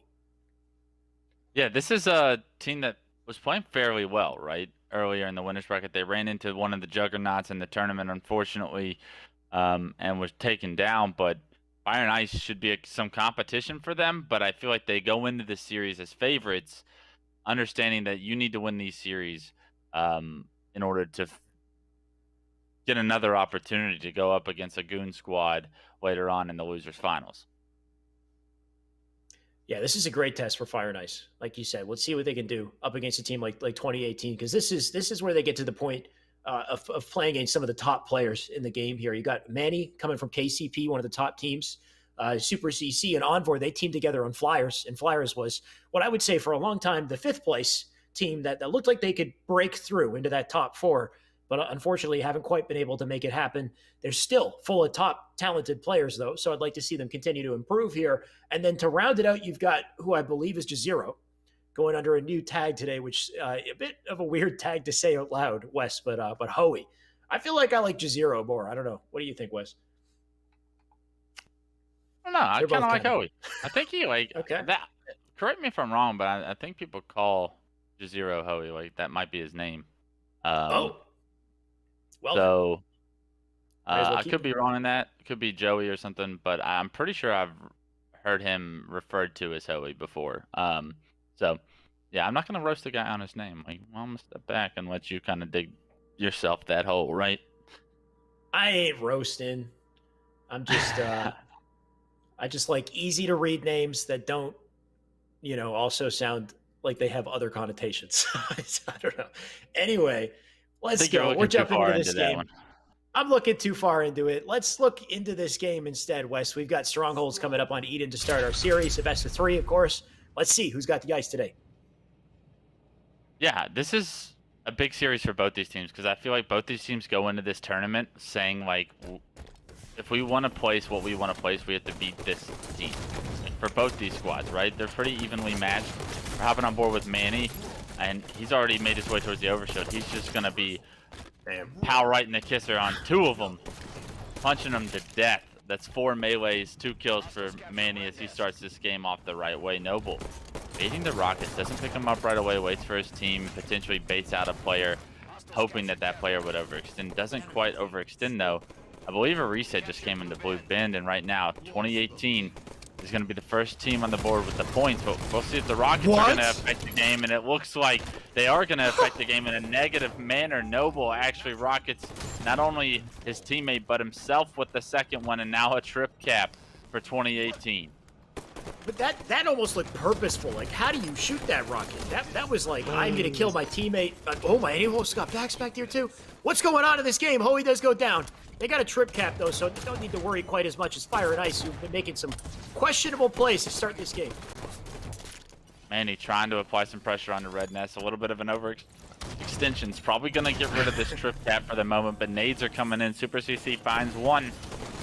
Are they going to try and compete for red? It's just narrowly going to get reset. It was just an inch away from being transferred over, but the trip cap remains still in full effect. It's 35-0 and counting.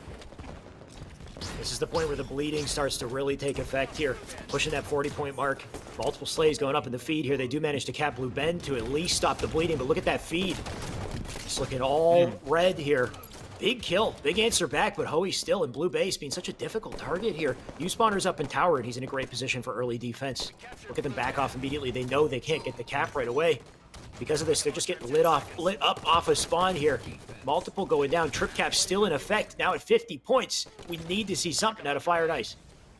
Fire and Ice has got to figure out a way to stop the bleeding, and unfortunately, they're going to have to get some kills that I'm not sure they're in position to do so, because with power-ups coming up right now, they finally get a few kills in their favor. Camo's going to go over to 2018. Hoey with a double kill at Overshield, and I believe OS was just burned. A double kill with the Rockets is what Hoey just stopped Fire and Ice's plan for the Overshield right in its tracks. Super CC was able to secure this camo and the trip cap, continuing to be the case. 75 and count. CC just trying to find a good opportunity here. That should be a double for him. There we go, late double. You got a player in red nest looking for the cap here to just stop the bleeding, because we're already at 80 points here. Fire and Ice on the back foot to the point where they have to play perfect just to make a comeback. And CC not looking to let that happen.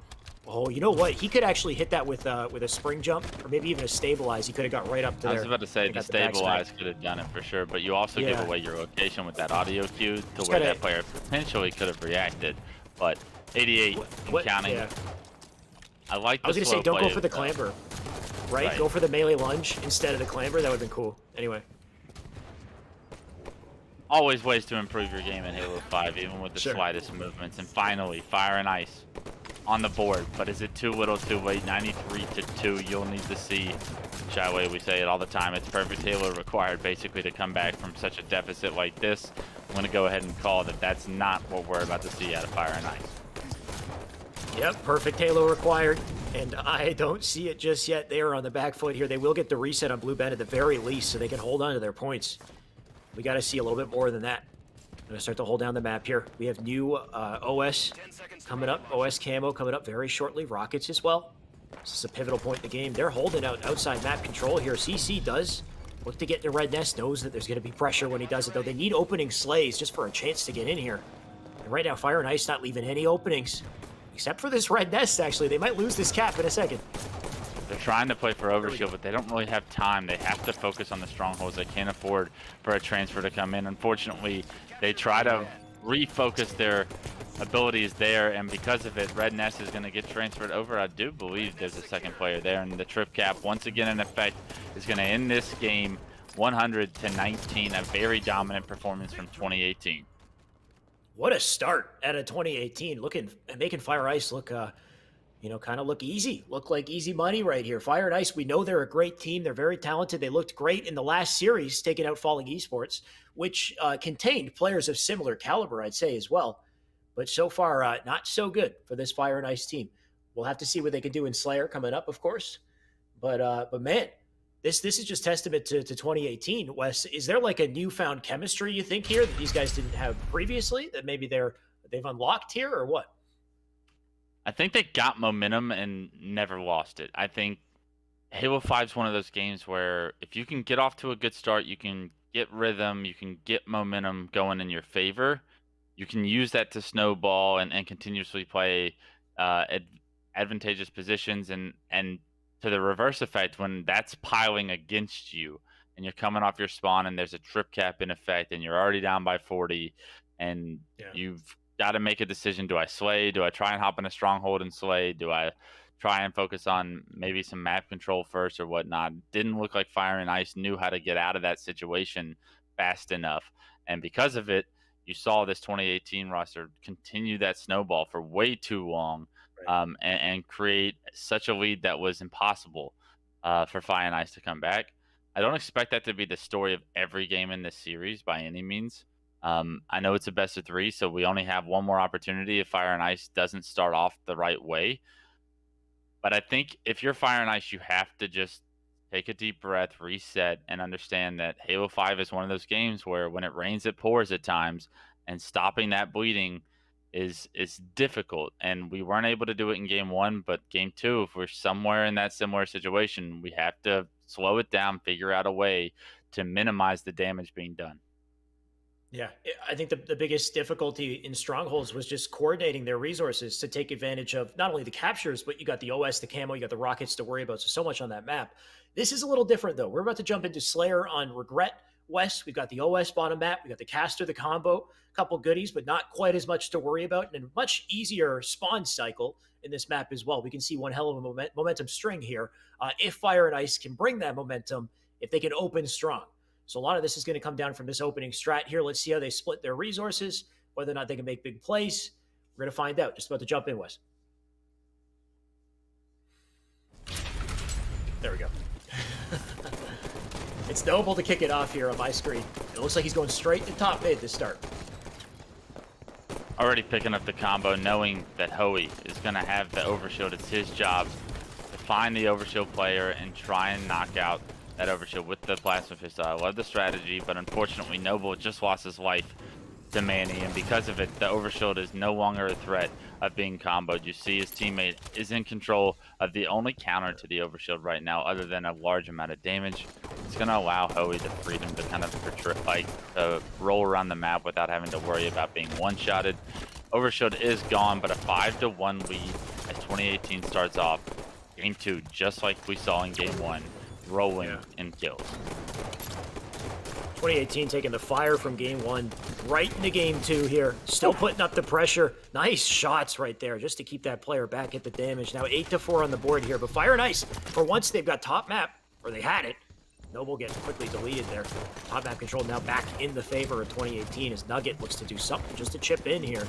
Make his way over through pink side. He gets shot from top mid. Does get a trade for his efforts, which is nice. But is it enough here? Magico? Oh, he'll get a trade as well. Brawling here left and right, but still a 6-kill advantage on the side of red. Yeah, you wanted to see Magico be able to win that one-on-one and keep his shield. Instead, he's forced to kind of trade the melee fight when he has the advantage in the damage of the fight. Those kind of kills you can't let go. You can't just trade freely. You need to be able to turn that into a positive mark for your team. Unfortunately, because they're not able to do that, they don't maintain any map control, and the 5-kill lead still remains the same for 2018. Fire Nice looking to pick up some momentum here. Nice kill from Noble. Envor with a trade. Bullet now right below a player who does know he's there. Comes down to clean him up, but Bullet stays up. Nugget with the help. This is good if they can keep baiting and switching. Getting the kills they need to. There's Magico with another pickup. Trying to even out the score here. A 4-kill game. New OS coming up in just a couple seconds, so a crucial point in the match here. You can see 2018, they're looking to hold it down. Big kill right there from Bullet, but Bullet can't get the OS player. And once again, 2018, they run away with it.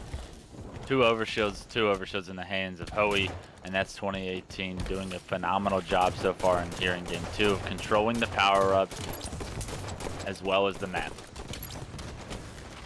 Hoey right now just looking to put on the hurt. Multiple players in blue base. Gonna like to take pink side. He's got the combo as well, so no worry about the combo to delete his shields. Instead, he could do all the damage. That's 2 dead on the feet. Few spawners up in red base, and this is the snowball right here. 2018 just controlling the momentum of the game as they collapse in the bases here and just leave no opportunity for Fire and Ice to really get anything. The overshield, right? You have to get these overshields if you're Fire and Ice, and because you didn't, you're having to deal with the consequences of the aggressiveness that Hoey's able to play with right here. A beautiful job by him. Potentially should have won that one-on-one, but even so, the damage has been done. A 10-kill lead for 2018, and that's on the back of both Manny and Hoey playing phenomenal so far here in Game 2. Yeah, now a massive lead for him for 2018. Manny, beautiful shots from Manny. That's a spree, that's a double. Just cleans up everything. Remaining 2 players, red base, pink side. Manny gonna fly straight up through center. Knows he has the leeway to do it. Gets the kill on the Nugget. Coming right back to center map here. At this point, it's looking too easy. Fire and Ice, they got to do something drastic. It has to happen off of this next OS. And if it doesn't, I'm going to call game over, Wes. I mean, even if they get this next overshield, they're going to have to be able to perform with it, because an overshield isn't going to just make up for 11 kills, right? You have to figure out a way to start getting kills without trading the damage out. I'm not sure if Fire and Ice is capable of that. They do find a few kills to minimize it to an 8-kill lead. So a little bit of a dent into the lead of 2018, but you need so much more if you want to find yourself going to a Game 3. This is perfect, though. Blue spawn. They're trapped on spawn here. Noble with the collapse. Nice shots right here. It should be 2 quick dead, and it should be an OS for blue team here. Looks like it is. Okay. This is beautiful. Everything came out exactly as they needed. Fire and Ice actually have a shot to bring a comeback here. A beautiful sandwich situation over there on the blue base to make this a 5-kill game. Unfortunately, 6 now, as the overshield player and Bullet is looking to try and impact the game, but unfortunately for him, 2018 has rotated to the opposite side of the map. Does keep his overshield by dodging those plasma caster shots, and with it, he's going to look to re-challenge top middle. Spots on board. Top car gets a little bit of help from Noble. More players top middle for him to deal with this. You know that for a fact that the plasma caster and Manny is going to get him nicked, but no cigar. It's a 4-kill lead now. We got ourselves a game. Bullet does everything he needs to. He was having trouble getting in those fights, but he stayed up. He kept the OS as long as he could. Now everybody trapped in blue base here. Look at the collapse from multiple sides. There's 2 dead on the feed. The trade comes in, but should be one more. Oh, we missed the melee. That's not what you want to see here. It is just a 2-kill game, but those little whiffs will lose you games. Still right now, Fire and Ice, they put the heat on. We've seen such a good job of Fire and Ice to rotate from base to base and trap and collapse on these players in 2018. Start top the base. We're seeing it once again from Noble. He's trying to come in from car side. Everyone's flooding out pink side of the map. You see Manny trying to get away with his life. Gets a toe shot in the back from Noble to make it a 1-kill game. Manny's going nowhere but to the death cam right now as we see Noble continuing to be aggressive. Spot Super CC. Takes him down, and now all of a sudden Fire and Ice, that was down 12 kills, is tied the game. This is it, tie game, final 10 to close it. We got an OS coming up as well. It's going to come down to this play for the OS. They know it's a dilemma. They know they need to prioritize Slays as well, though, so Noble, he's going to fly up here. On top car, player directly below him. Can he get the kill? Teammate gets it, shot in the back, though, can't do anything to get out of dodge here. He goes down. That's a 2-kill advantage here, 43 to 41. UOS They don't have the exact time. They don't have the time, you're right. Fire and Ice got it last time. Perfect shot set of Envor here. They do have bottom map control, though. And I see it on the overlay. Hoey got the OS. They got a 2-kill advantage. They might close it here, Wes. The third overshield of the game for Hoey. He's done such a good job to maintain control of these power-ups so far in this game. It's overshield in his hands. Does he know these players are at red? He's got to get information. His team's spawning at blue, so he's just trying to contain them right now. A beautiful nade's going to subside them from being able to push out car side of the base, but he's got to play his life. His overshield is gone. He's on a stick. Fortunately, Manny trades the kill out. It's a 3-kill game, 48 to 45. Just 2 kills needed for 2018. This is it right here. Multiple players up on top mid. Every moment pivotal. It's a big one from Super CC. One left to close it, and Hoey does it. Jazero. Do we officially call the man Hoey now? Is that... Either way, man, he's making big plays in this tournament. He's showing up, and that does put them at a 2-0 to take this series. Manny with a 20-piece. I know Hoey was the star of the game as far as Manny. Control of the game, making sure being on top of the overshields is just as important as sometimes getting the kills, because you were taking the power up, at least putting it in your team's favor and making sure your team doesn't have to deal with an overshield player from the other side. So a big shout out to Hoey for being on top of those. Being able to secure 3 of those is unbelievable, especially in a closeout game of a series. But Manny with 20 kills, I mean, like we said earlier in the tournament, when Manny's on, he can drop bombs. So, and this was one of those examples where Manny had to have been on. He's going to need to be on because he's got Goon Squad looking ahead in the losers finals. Manny looking nice. Like you said, 20 kills, massive stats to his name. So far, 2018, looking pretty damn great. They had a lot of momentum coming from somewhere. I don't know. They got knocked into losers, got a second wind.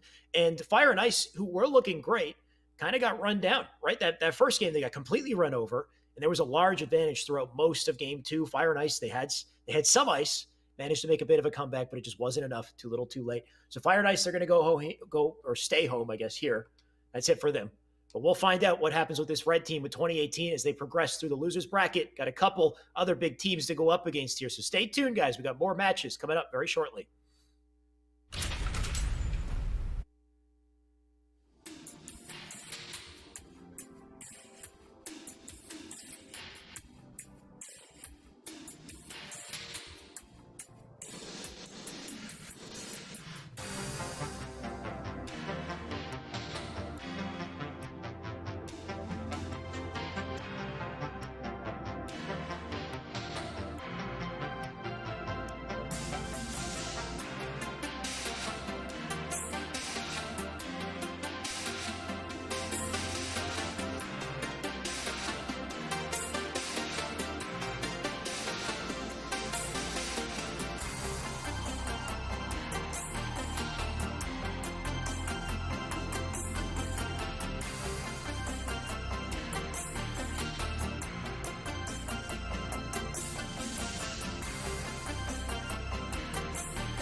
We are back with more Esports Arena. We are hot in the middle of the losers bracket, and the competitors only get more fierce here, Wes. We just had 2018 with a great series up against Fire and Ice, but 2018, this might be it for them right here, Wes, because they're going up against a juggernaut. This must be the losers finals as well, because this is Goon Squad.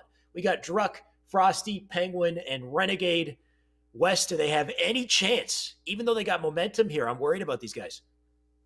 Yeah, I'd have to decline the opportunity to give them a chance in this series, right? Goon Squad, Sure. just too household names, too much individual skill, too refined, and I mean, it's like we're waiting for the finals already, right? You said it at the start of the day when we had Goon Squad, and we have that inconceivable roster with Stellar to match them. Like, I think I've been waiting for that best of 5, potentially 2 best of 5s since the day started.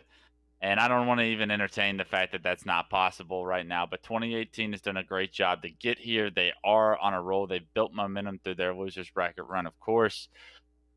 Maybe there's a chance they can win a best of 3 against this team, but it's not something I'm willing to project or gamble on for sure.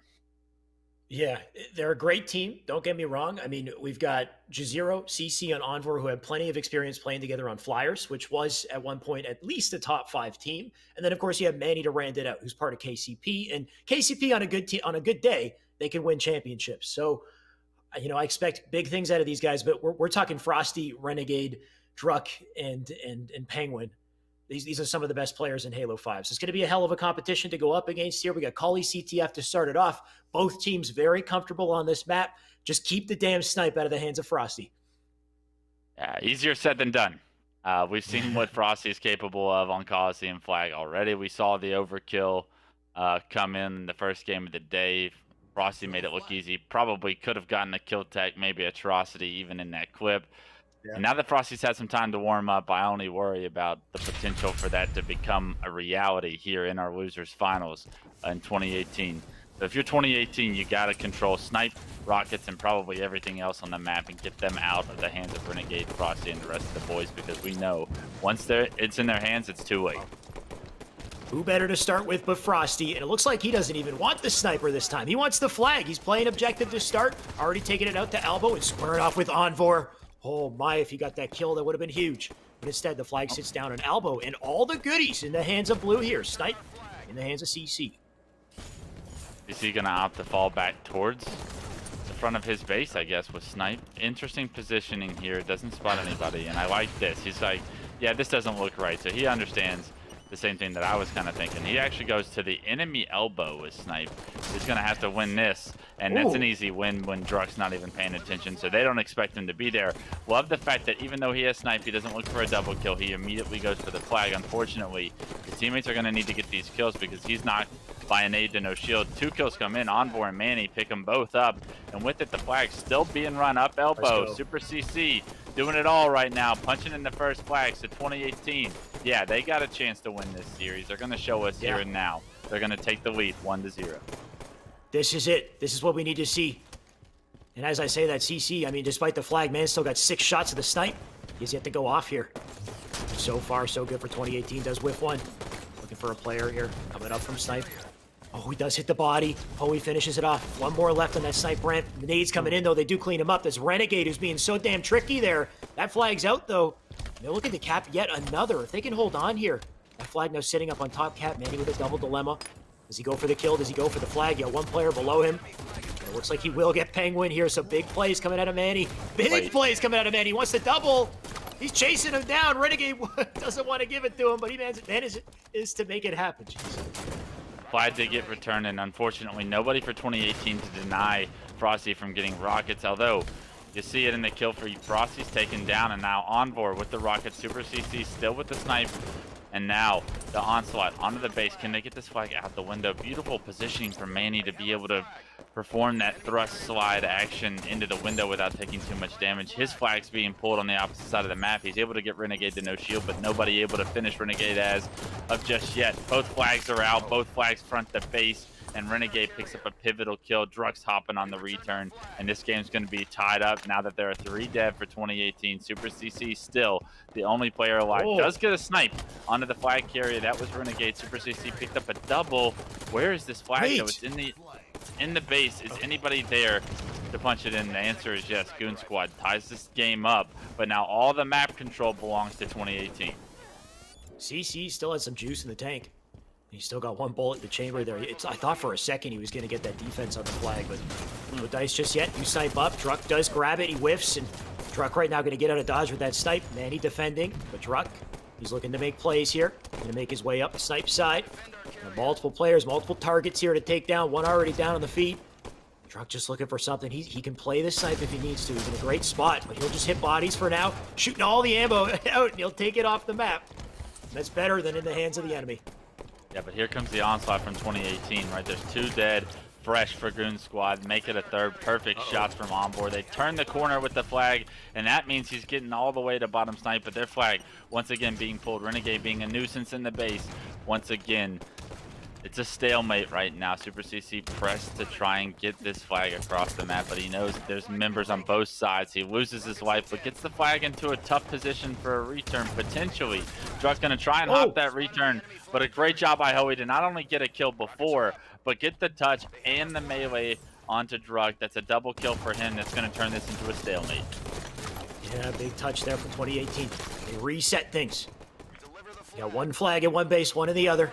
But a return, actually, so what am I saying? He's going to pick it up, hold on to it. We got the rockets up as well, so a bit of a double dilemma here. Frosty right now, the man holding the flag. Not normally a position you see Frosty in. His teammates doing a great job with the collapse, so that's going to be a re. I don't know how they stop it. You know what, as I say that, of course they do stop it. 2 kills on the flag, and Frosty just doing his job.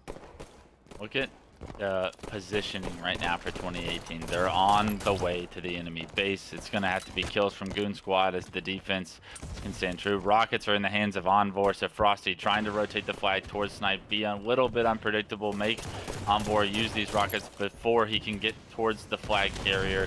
He tries to predict him coming catwalk, but he's not coming catwalk side. He comes from the fountain, does hop the return, but a great nade, 1 shot from Renegade is going to be able to stop that return, and the stalemate continues. Big touch to keep the flag in play. CC doing everything he can to stay up here with 3 red players on Snipe side. Making the rotation. Frosty here as well. Got the flag way far up. Kind of like pulling the goalie here.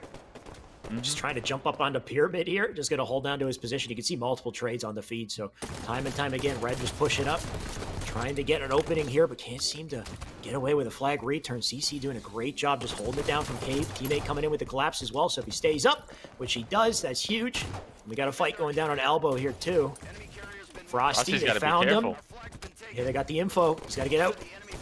Frosty's by himself, fountain side of the base. You saw 2 players for Goon Squad were over on the Elbow side.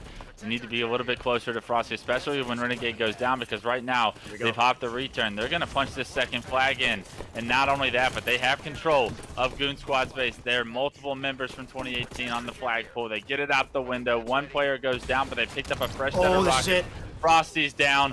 Penguin's down. The flag's already to Elbow. It does get killed, but is there anyone to hop the return? Not as of yet. It's a 1-on-1 on the Elbow, but he doesn't even take the 1-on-1. He goes for the cap, punches it in, and now all of a sudden, Goon Squad on their back heels going into game 2. Damn, and this is a best of 3. So 1 game left, and Goon Squad could get knocked out early here. But what a series of events from 2018 to control Rockets in that pivotal moment. And that was when I knew it was over, when he had those Rockets, gets that double. There's just no way you come back from that. But wow, looking at the scoreboard there, Hoey and Envor popping off with 17 kills apiece. And I mean, I don't see it as much on the board, but Super CC in the beginning of that game, holding on to Snipe as long as he did, getting those crucial defensive kills. I mean, from start to finish there, 2018, they've been playing hot, Wes, and so hot that it looks like we're jumping into game 2 without even a second to breathe here. Game 2 is a Slayer, right? And if Slayer Plaza. This is where you want to close it out. If you're 2018, you do not want this to go to a game 3 in an objective game, because you know by that time that means momentum is going to have shifted in the series with the game 2 going in the favor of the Goon Squad. So you want to close this out. You don't want to leave it open for any interpretation or the reverse sweep in a best of 3. It's kind of lackluster to say that it's a reverse sweep with just 2 games. But Sure. this pivotal battle for the start of the overshield and the snipe is exactly what 2018 needs. You cannot afford to let Frosty and company get control of the snipe. You did a great job last game of controlling the power-ups and power weapons. Make sure that story is told once again.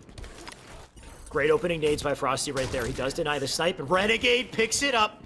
He's got the OS as well, and he's looking to burn Wes. We'll see what he can do. Gonna hold it down from S4 to start. They already got the setup. They know it's gonna be yard here. So Renegade just gonna hold down the angle here. We know this man's a demon. The moment he gets an opening, Spawner's right beside him as well. Easy pickings for this man. He's already got 1. That's 2 dead. 6-1 to start the game. Goon Squad just looking to play their game as Renegade looks to rotate out a dodge here. Somehow he gets away with his life as well. So that snipe and the understanding that he needs to get glass control, and now Renegade in prime position to pop off with this snipe. This is the perfect setup for Goon Squad. It looks like you poked the bear 2018. Now you got to deal with the angry Renegade. And unfortunately, typically when Renegade gets in the spot, the game's already over. Renegade's still looking for blood.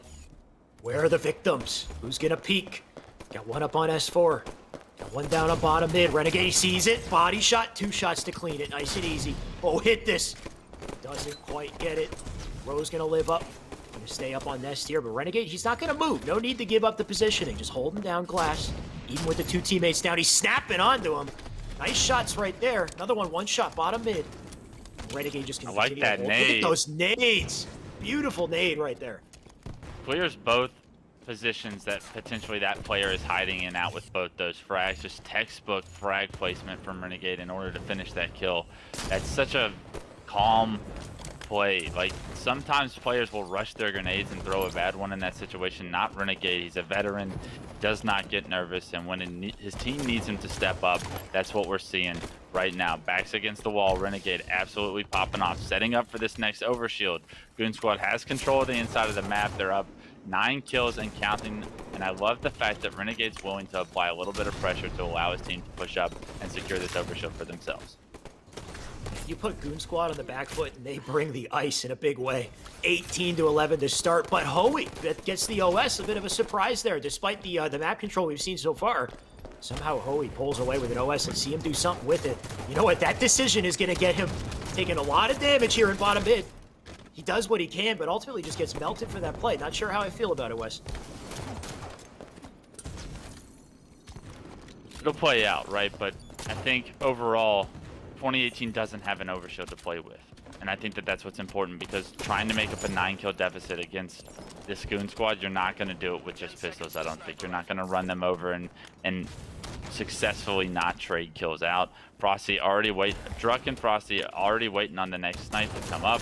Soda Stairs is where the pressure's coming from. They read it like a book, and Super CC gets sent back to the respawn screen. It's actually Renegade that picks up the new snipe, and once again, we're going to see an opportunity for Renegade to do what he does best.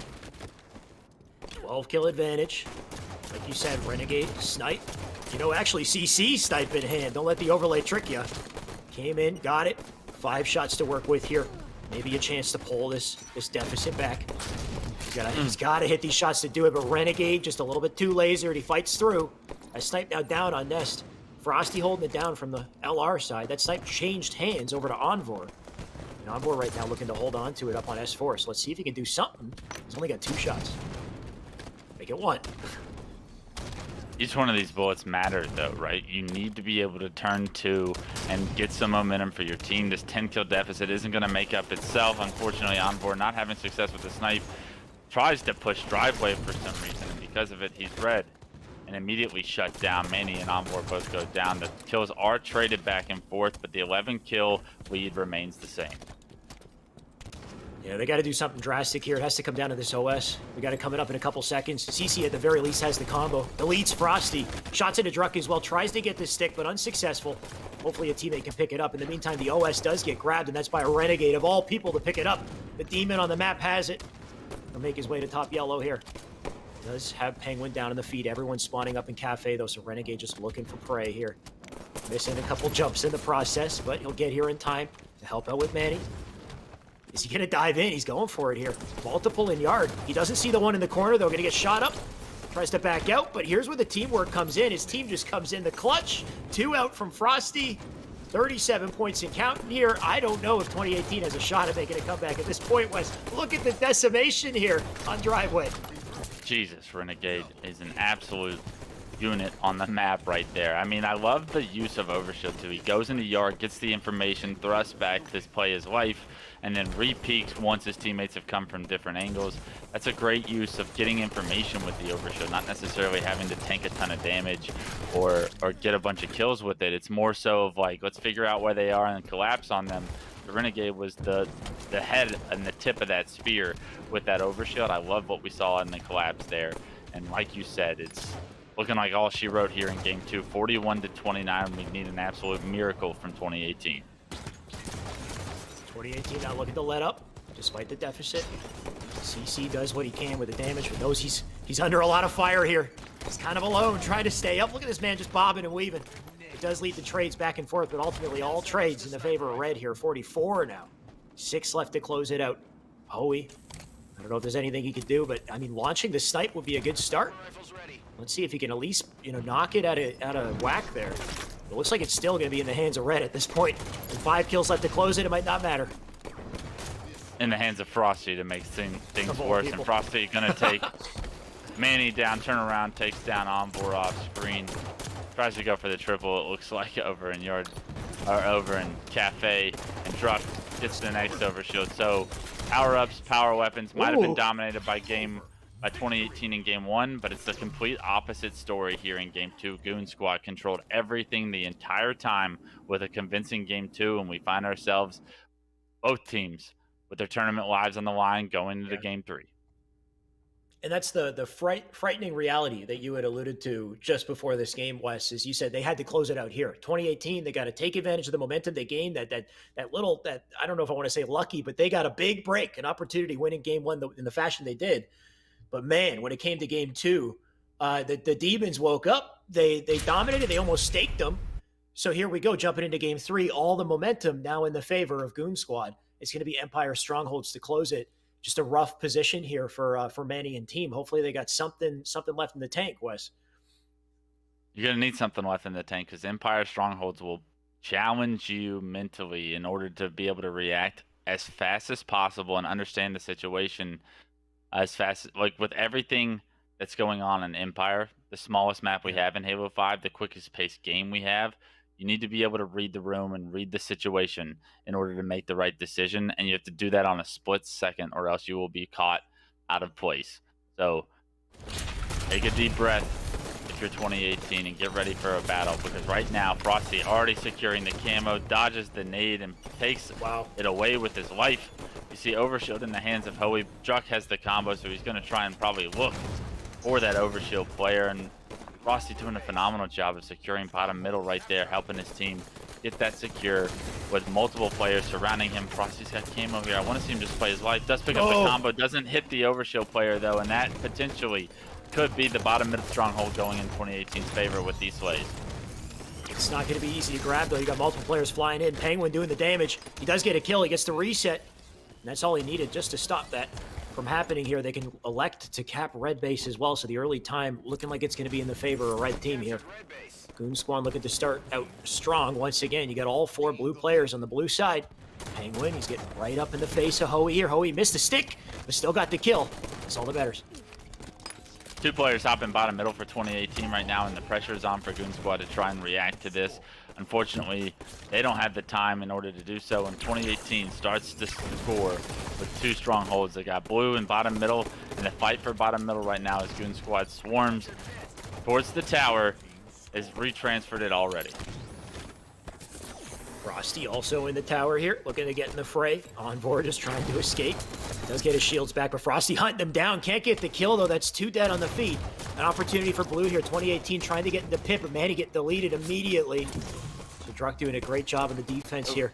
They're holding on to that 2 cap nice and strong. They got the top map control as well as Druck just narrowly survives these situations here. Frosty doing a great job to help him. Staying alive was so important for Druck right there. Keep numbers for his team. Keep the focus on him as well, so the players know that they are not able to push the bottom mid stronghold. Both power-ups coming up here in about 5 seconds, and it looks like you're going to have Goon Squad opting to play for camo. Druck trying to figure out a way to get towards outside potentially with that combo, maybe make them burn the overshield, but that's not what happens. I'm not sure what happens with either power-up, to be honest. Overshield just gets picked up, so remember it's at 43. Camo potentially somewhere on the map, but I know for a fact Goon Squad was not able to secure either one of them, so it's either burned or in the hands of 2018, and that could bode well for their opportunity to try and get this bottom mid stronghold here. So I cycled around a bit. Envor had the camo. He was burned, so that's it for him. Does look like despite that, they do manage to cap pit. They're diving into red as well, so trying to get some sort of momentum here on the side of 2018. You can see the immediate base flip coming in from red team. They're going to get that blue side cap to avoid the trip cap. But still, 2018 doing a great job just trying to make the comeback here. The shots into pit as well. Going to stop that bleeding, stop that answer from red team here. Hoey living is huge as well. As they continue to get kills here, they can put some pressure on the blue base.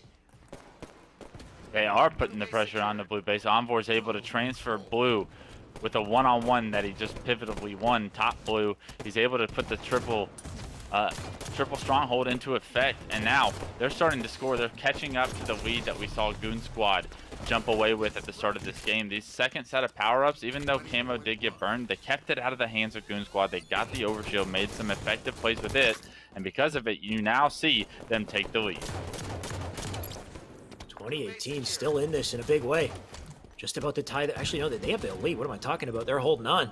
Penguin, in the meantime, they're looking to get back the score that they've lost here. Penguin can't get the kill either. That's a huge kill from Manny. We saw Manny turn up in the previous series, and he's looking to do it once again. Manny with another big kill. That's a spree out of him. Combo in the back pocket here as well. He could do so much damage.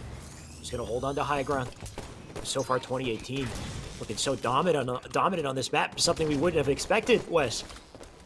Great job by Manny to stay alive here. Overshield coming up very shortly. Manny's got the combo, so he can opt to either play forward or potentially knock it right off the player. So he makes his way over to camo, actually, potentially wanting to put a camo combo to use, but unfortunately he's going to throw that combo towards the enemy players.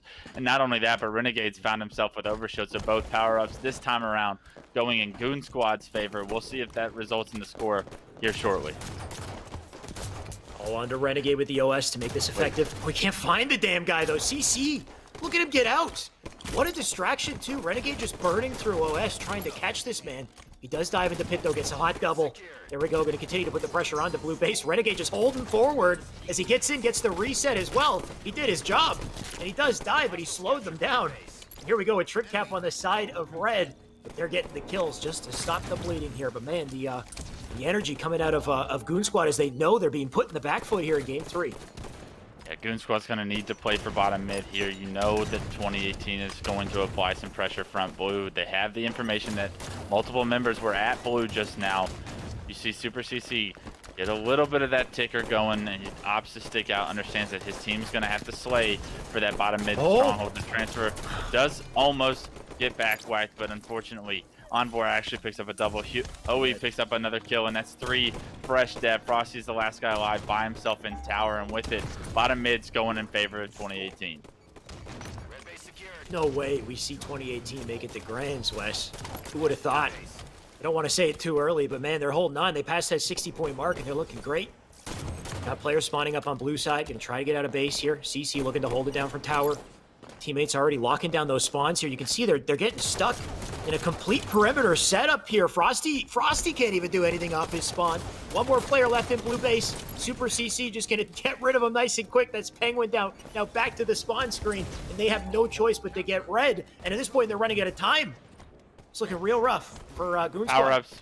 Power-ups coming up as we speak right now, any second, and these could be the ones that close the game out for 2018 if they're able to get the slays. You see Super CC pick up the kill under Renegade, pick up the overshield. Camo is going to be in the hands of Goon Squad, but the overshield right now is the story that we're watching take place. Bottom mid trying to be transferred from Frosty, but the overshield player's not going to let that happen today. Manny picks up a kill. You see Super CC easily able to trade damage when he's got that overshield onto Druck, and he pushes the 3 cap right now. That's 3 dead once again for Goon Squad. They're all spawning up at blue. They're going to be forced to try and capture blue as they trade bases right now, 88 and counting. Goon Squad just suffocating on the spawn here. They can't seem to get an opportunity. We passed the 90-point mark. 2018 just clutching up and holding on. Perfect Halo play needs to come out of red if they want any chance for a comeback here, but I'm not even sure if they've got the ice. The pressure's coming into blue base. They got to jump in for the reset. They can't even get that. That's going to be a trip cap, and that's a game for 2018 somehow taking this series and pushing through the grand finals. My God, Wes, I wasn't expecting it, but man, it's beautiful. I wasn't going to predict it. I basically didn't give them a shot in the dark, and they proved us wrong today. 2018 used the momentum they've built so far today, the confidence, they're playing together so well, and overall, just great individual plays from everyone. I mean, it spoke so much volumes when Renegade had that overshield, and he was trying to kill Super CC outside red, and literally had to chase him for 8-9 seconds, right? Like Super CC might not be doing any damage during that period of time, but making Renegade work for that kill, buying time for his teammates to be able to apply pressure elsewhere without Renegade with overshield affecting their map presence at all. That's just a small sample of what it takes to try and beat these teams, and they were all making similar plays, forcing the hand of Goon squads.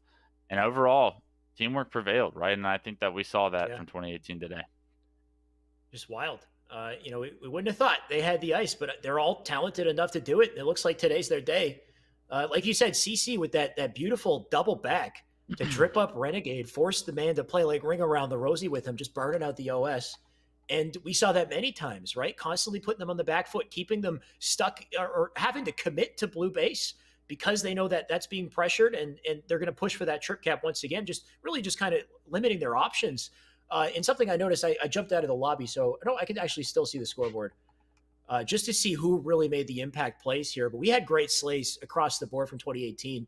We had 14 out of CC, 14 out of Manny, 17 out of Hoey, and 16 out of Envor. Great assists from them overall as well. The rough point, not to isolate a specific player here, but Penguin had a rough game. Man went 5-15 with the lowest damage by a long shot, narrowly under 1,500. Everybody else in the lobby is way upwards of 2,000. So Penguin with quite a rough time to close that. But that's it for Goon Squad, West. They're done for the tournament. That means that all we have left, 2 teams, is going to be up to 2018. And this POW right in the Kisser roster, who are looking just as, if not more, they're looking more dominant today. They're holding on winner's side. So, man, what a tournament so far. All that's left is grand finals. If you picked now to tune in, you picked the right time. Don't go anywhere. We're coming back with the biggest match of the tournament.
Welcome back to Esports Arena 1K Sundays. We are back for the last time. It is time for grand finals. 2 teams left in this tournament, and I'm so excited to break this down because for the first time, this is a best of 5 series. We know you asked for it, and we're ready to deliver. We finally got ourselves a best of 5, and finally, we can really find out who's the better team because they're going to have to hold on to at least a 3-game run. We've got a little bit more time to see who can really, push through and make this happen, but it's going to be tough, Wes.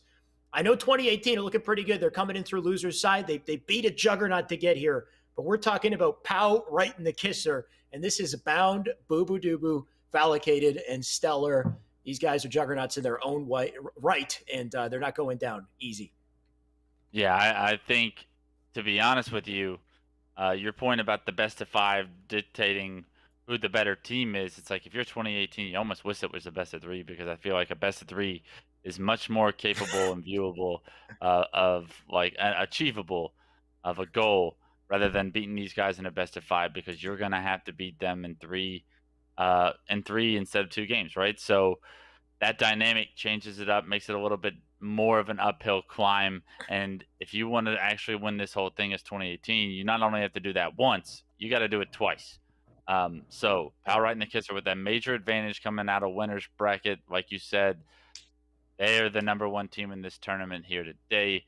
2018 is on a roll, and I'm not going to count them out of anything yet. They're playing too well, and they just make Goon Squad look human, right? And a lot of the times those players do not look human, so maybe there's some chance for 2018 to step up, but they've done such a good job to get to this point already. They even have a higher hill to climb now that it's a best of 5 against this Pal right in the kisser squad. If 2018 could do it against Goon Squad, then I'm just going to believe that they can also do this against Pow. They're just going to have to continue to play perfect. They're going to have to carry that momentum into this series, and they got to hold on for at least 3 games here. Like we said, it's a best of 5. So I don't know if it's going to help them or hurt them, Wes. It's going to be a marathon regardless, but let's see him bring that energy. We got CTF, Collie to kick it off, and we'll start with Fowl's BOB. He's making his way to snipe. Okay, they're going to throw some nades back on the sneak. And don't pay attention to the overlay right now. It's a 0-0 series as we get this started. Fallacated does pick up 1. The killers are traded out, and that's Envor winning the battle over towards Rockets. Unfortunately, he's going to be running these Rockets straight into a crew of Pal right in the kisser player. Snipes out of the map. He's going to try and get behind them, though, and this could be a huge flank. Does find Stellar, takes him down, so it's a 2-on-2 situation as players are pushing into his flag. Kind of misses the jump into the window, but it works out in his favor and turns those rockets into 2 kills. And any map control that Pal right in the kisser had on snipes out of the map is deleted and blown off just because Envor won his one-on-one over at Rockets. Oh, no. Okay, he still managed to get the kill with the melees there. That would have been real rough for Envor. Relatively good start from him, though, putting in damage with the Rockets. His teammates now pushing up. Going to put the pressure on the red base.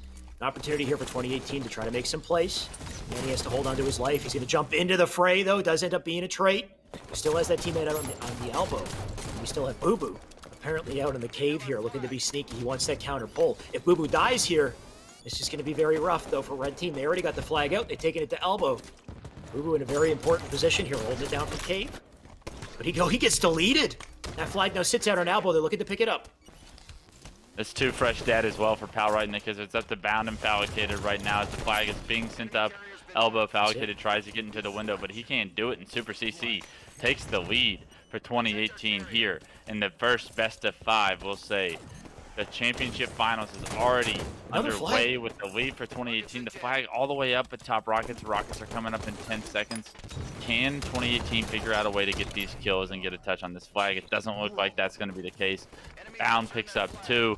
Envor trying to compete against Stellar for Rockets. Does find a nade kill. Manny with a perfect kill in the kill feed as well. So once again, Envor picks up the second set of Rockets. We saw what he did with the first set.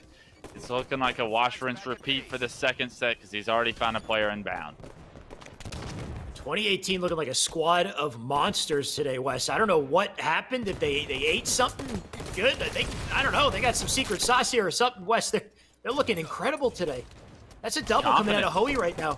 It's just an insane amount of confidence, as if they're not going up against a top team in the league here. And he gets his stick before he dies as well, so Hoey just putting in so much damage and really just slowing down the red team and their opportunity to get out here.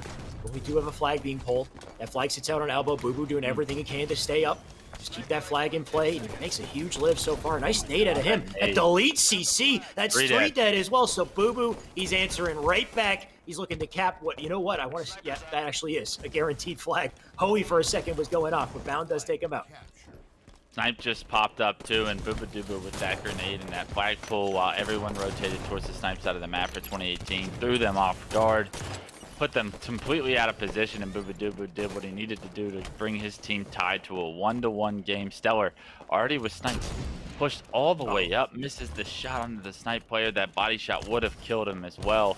We saw the shields recharge on him, and now Stellar opting to go all the way back towards his base, gonna finally take down that suspecting player. There's 3 dead for 2018. Stellar thinks the last guy's in his flag, but no, that player's at Snipe trying to push across, but Booba Dooba shuts that down as well. Stellar now has an opportunity to try and be a little aggressive.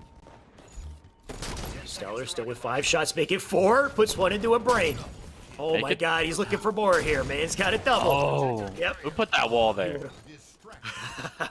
He wanted the triple as well. He doesn't get it. In the meantime, Boo Boo Doo doing exactly what he needs to do. He'll take that flag out through Snipe's side. Stellar still going off in the feed here. Looking pretty easy for him. Is there anybody on elbow to cut him off? I don't think so. He's in the clear here. Boo Boo gonna cap it. That's a 2-1. At the midpoint in the game here, and if they could do something, they got to get a quick counter. You can see multiple on the elbow already. CC looking to dive in, do something to answer back, and they get big kills. They'll pick up the flag with the time in here to take it out. Elbow, they need this counter to stay in. It looks like they're getting something going, but it's scrappy. Booba Dooba shuts down anything they had going. He picks up the first player that was no shield. No. Lands a perfect kill onto the second one. And right now, Stellar with rockets in hand finds a kill in the kill feed. It's up to Hoey to create some space from the onslaught that's coming up to his team's elbow right now. Does get a player inbound, top rockets to no shield, but can't finish the kill. And Manny going to be forced to try and anchor this out. Bound does finally go down on board with a perfect kill in the kill feed as well. 3 dead all of a sudden for Power right in the kisser. You see Manny and his team swarming the elbow side of the map. Can they get in here before the spawners come up on the cave? The answer is no. They're shut down. Envor already goes down. The player in the window is going to lose his life as well. And now Manny, no shield elbow, forced to back up and play this a little bit slow. Great job staying alive, though. He comes back for the challenge. Doesn't get the kill yet again, though. So close. Envor cleans it up. And he goes down, though. Boo Boo Doo makes another flank. Doesn't succeed. He at least keeps those players back and staggers their approach here on red base, making it so damn difficult. Envor, nice shots out of him. Look at the positioning out of this guy, just staying alive here. Teammates coming around from the perimeter to help out. Envor diving into bottom map to try to get the kill. That nade gets a cluster luck, and Bound picking up another here. So it looks like Pow break through, and now Pow have the chance for the attack.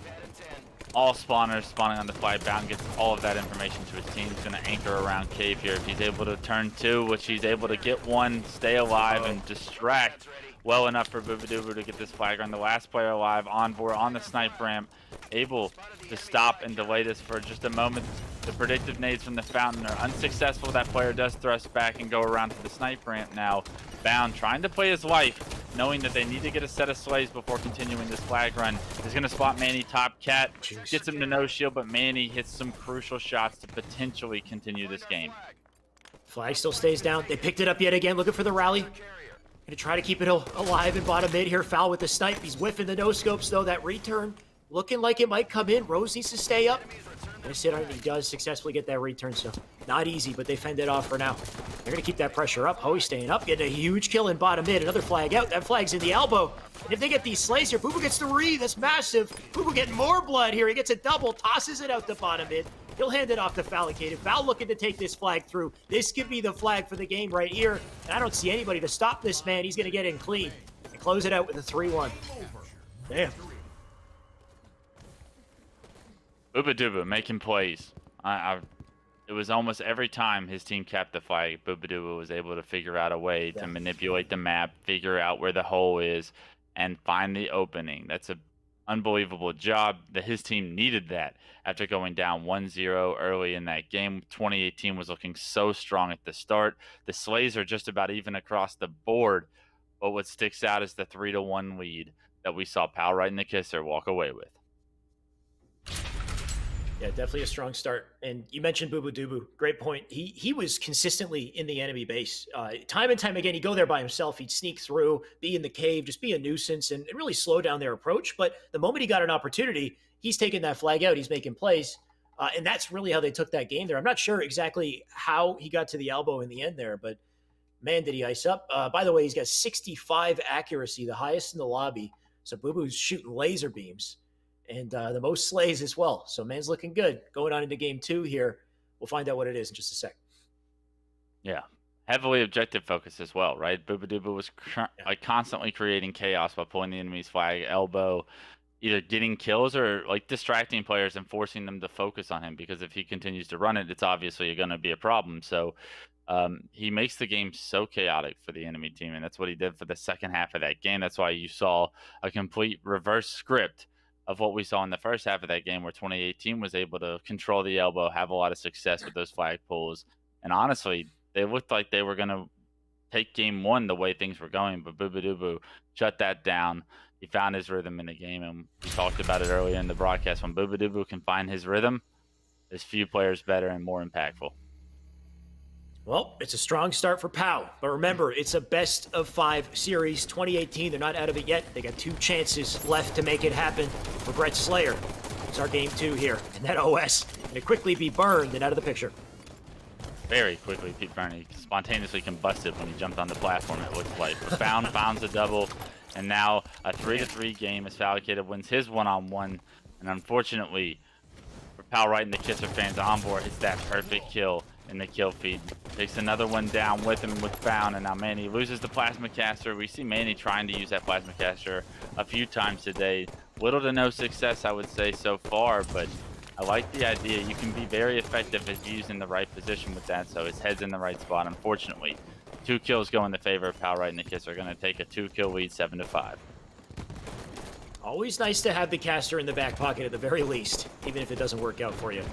We'll see if it comes to play, into play later. Stellar, he's going to walk into a backspack in a second here. Somehow he thrusts out, stays up temporarily here, making himself a hard kill. At the very least, he forces the commitment out of the blue team.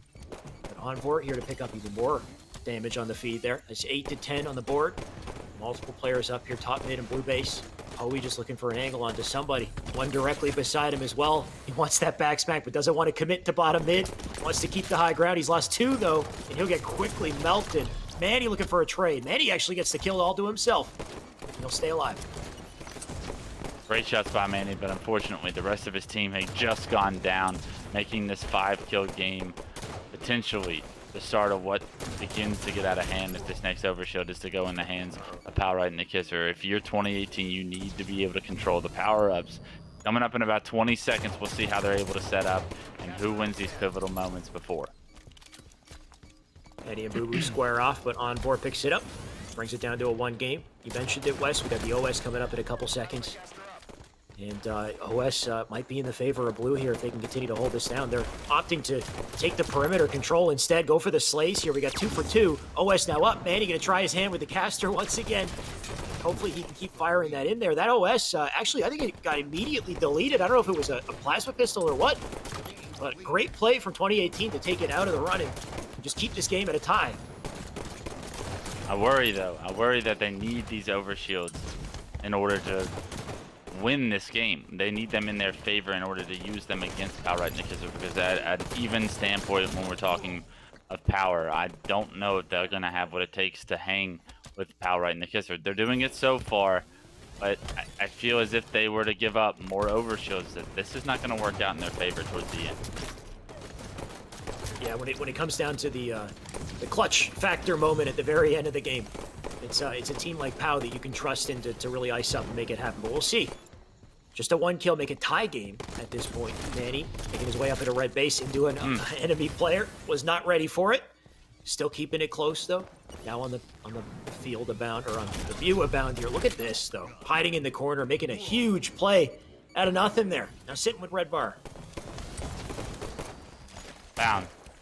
Picking up that kill could be huge. Is he able to finish Manny off here? He is not the no-shield. And Manny actually with the nade 1-shot takes him down. Super CC with a nice combo and a stick to match. Is a 2-to-1 swing in his team's favor. That's the 1 kill lead difference 2018 now has as we enter the halfway mark. Yeah, just back and forth this game goes. Just trades every opportunity. Envor, big kill out of him. Hopefully stay up here. Keep some sort of an advantage for 2018, but no, quickly burned. Back and forth once again. Stellar chasing down CC. He gets the kill. Nice work out of him. We'll see if he stays up or if he gets lasered down. We got Manny, though. Manny getting lasered instead. He's going to try to back off. Top map control getting into the favor of Pow. If they hold this down, they can swing the game here. We got the OS coming up as well. Keep them in the bases. Keep them on spawn.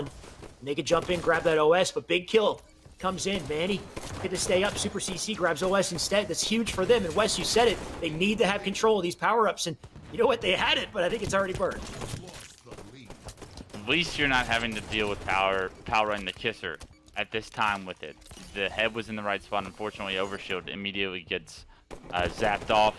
And with it, the 1 kill lead for power right in the kisser could potentially begin to extend now that we entered the late game version of Slayer right now. 37-34, the 3-kill game. Not out of hand yet, but we see spawners car side of the map. This is a very difficult moment for 2018 to try and get out of. 2018 kind of trapped like rats here. All stuck on car side. Look at this perimeter control from Red. 2 go down to the feed. That's bound with a hot double. We're going to try to get out of dodge, man. It's just hightailing it out. Getting back to Red base here. He'll go up to P2. It's a good live from Envor, but Boo Boo Doo he's aware of it. Shots into Envor here. Boo Boo, nice work staying up. My God, such a hard kill. And look what it does for his team. Now 43-36 here. In the clutch moment of the game, they're pulling away. It's looking very rough for 2018. Boo Boo's movement right there to be able to fall at that angle, make that difficult kill, like you said, making myself a hard target for his teammates to have time to react to the call-outs and help him out. That's the difference right there in that situation. 46-40, 4 kills away from Power Right and the Kisser, going up 2-0 in this series. Hard to believe in the comeback at this point, especially with Bound throwing nades like that. Brings it to 47. 3 left to close it here. All members are red on blue side here. Bound, once again, Bound, look at him being sneaky. He gets the backsmack. 1 player up on top mid. Bound with the shots into Hoey. Hoey does take him down. It's a 6-kill deficit, but 2 left to close it. Stellar down to make it 1, and he does. 1 more left to get this W, and it's going to come in right here. That's the final kill of 50-44 to close out game 2. 1 shot left for 2018 to get any chance of a comeback here. The hill just looks so high right now if you're trying to climb it from 2018's point of view, right? Not only do you have to reverse sweep them in the first series, you got to figure out a way to win the second best of 5. But I guess you can try to take it 1 game at a time, but so far it hasn't looked great. Bound with 22 kills, 0 assists somehow, and 10 deaths. I'm not sure how you have 0 assists. I really don't know. You're either finishing every kill and just playing like out of your mind, or you're not shooting anybody. I think it's that. When you have 22 kills, you got to be shooting somebody, right? So interesting stats. Not something that you often see is 0 assists out of any teammate in this layer. But when he has 22 kills, you can't really knock him because he almost had half your team's kills and the job got done. So he must be cleaning up literally everything. And we saw it also. I found he was generally the entry player who would flank through, get behind enemy lines. He got a couple backsmacks for his efforts as well. But man, I mean, he has the most damage in the lobby. He has the highest accuracy at just about 56. Bound went off in that game. And if Bound's playing nice, it's not good for the enemy team. We got potentially 1 game left to close this, Wes. It's Plaza Strongholds. I don't know. Say your prayers, 2018. Let's see if they've got something left in the tank. Yeah, it looks like they may be running out of gas at this point, but at this point, you found yourself in the finals. You created a few upsets along the way. You want to put off a performance that you're not looking back on, wishing you had played better in the finals, but at the end of the day, you should definitely hang your heads high no matter how this game 3 goes, because we didn't predict you to be here. These upsets are why these tournaments are so fun, is because the potential is there every weekend for these guys to show up, show out, and perform and beat some players that maybe they've never beaten in a tournament atmosphere. We've seen that today already from 2018. We're not going to count them out just yet. It's game 3 of the finals. Boobadubu's on screen, and Camo top middle, you know he wants a piece of that. This is it, right here. What could be the final game of the tournament, and that Camo, not gonna go to 2018, that's for sure. Everybody on the team just got taken out. Maybe even on both sides here. They have yet to get these caps. We got bottom mid secured for Pau. Pau looking to get yard as well. They're looking to get it all. The nades coming in, taking Hoey down to no shields. His teammate gonna elect to chow forward.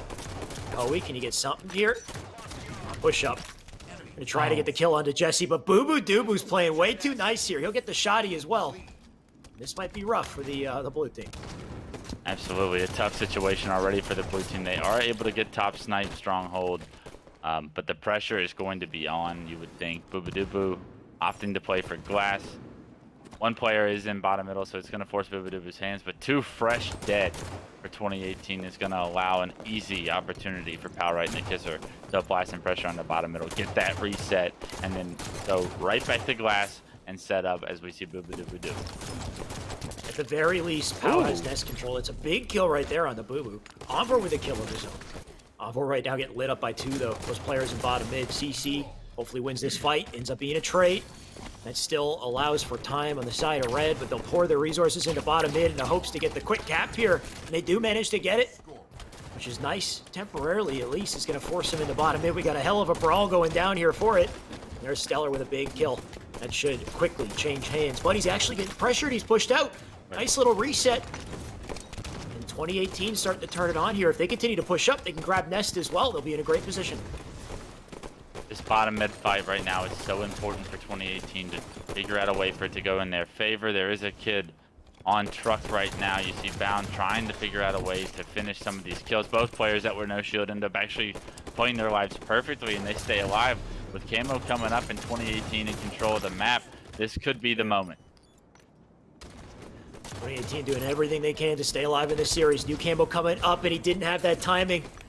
Boobadubu instead gets the Camo. The worst person to pick up Camo if you're against Boo-Boo and team here, as he plays it so damn patiently. Man plays a textbook every time. He'll make his way to Nest as well, so this is just free captures for him. And an opportunity for a trip cap here. They're forced into yard to stop the bleeding. Boobadubu just gonna hold the angle. Boobadubu just opting to play the objective with this Camo. Lets his teammates set up around the map, and now with complete insight of the map control, Boobadubu is able to just freelance where he wants to go. Just spot Envor over towards glass, predicts him. He's gonna actually leave Envor. Envor, I think, spotted him for a second as you see these shots coming in. And Envor trying to play us like a nade comes in and rocks him. Was that a teammate? You gotta think, it was. Potentially it was, and with it, Boobadubu goes down, loses his life, and what is that gonna cost? Pal right in the kisser here. I mean, they got a trip cap while he stayed up. Didn't get any real kills with that Camo, but he managed to help in the objective field. That's what matters most here. Envor gonna be forced to get out of pit here. And they do manage to reset it. Envor still stays up, though. That's huge. He'll fly in with the challenge to Stellar. Big kill. That's 3 dead. And a guaranteed cap on the bottom mid. So once again, 2018 looking to fight back. U-spawner's already up, though. Gonna rotate over to Nest here. Envor trying to keep his presence low, but just immediately destroyed there. Pressure on the Nest as well. CC with a big kill and a reset. That's how they keep the points in their favor. Slay's going in their favor for the first time in what feels like this series right now. 2018 with total control, about to take the lead here in Game 3. The spark of life that this team potentially could need to continue this series to a Game 4. Damn. A perfect kill, killing spree from Super CC is going to assist with that as the goal. Spree, like you said, out of CC, man's holding on. Nice jump out of him, too. Bottom mid to top mid right away. Trip cap on the side of 2018. They've taken the lead. They're starting to run away a bit here. And CC being the hardest damn kill in the existence. Bound, though, can he get out?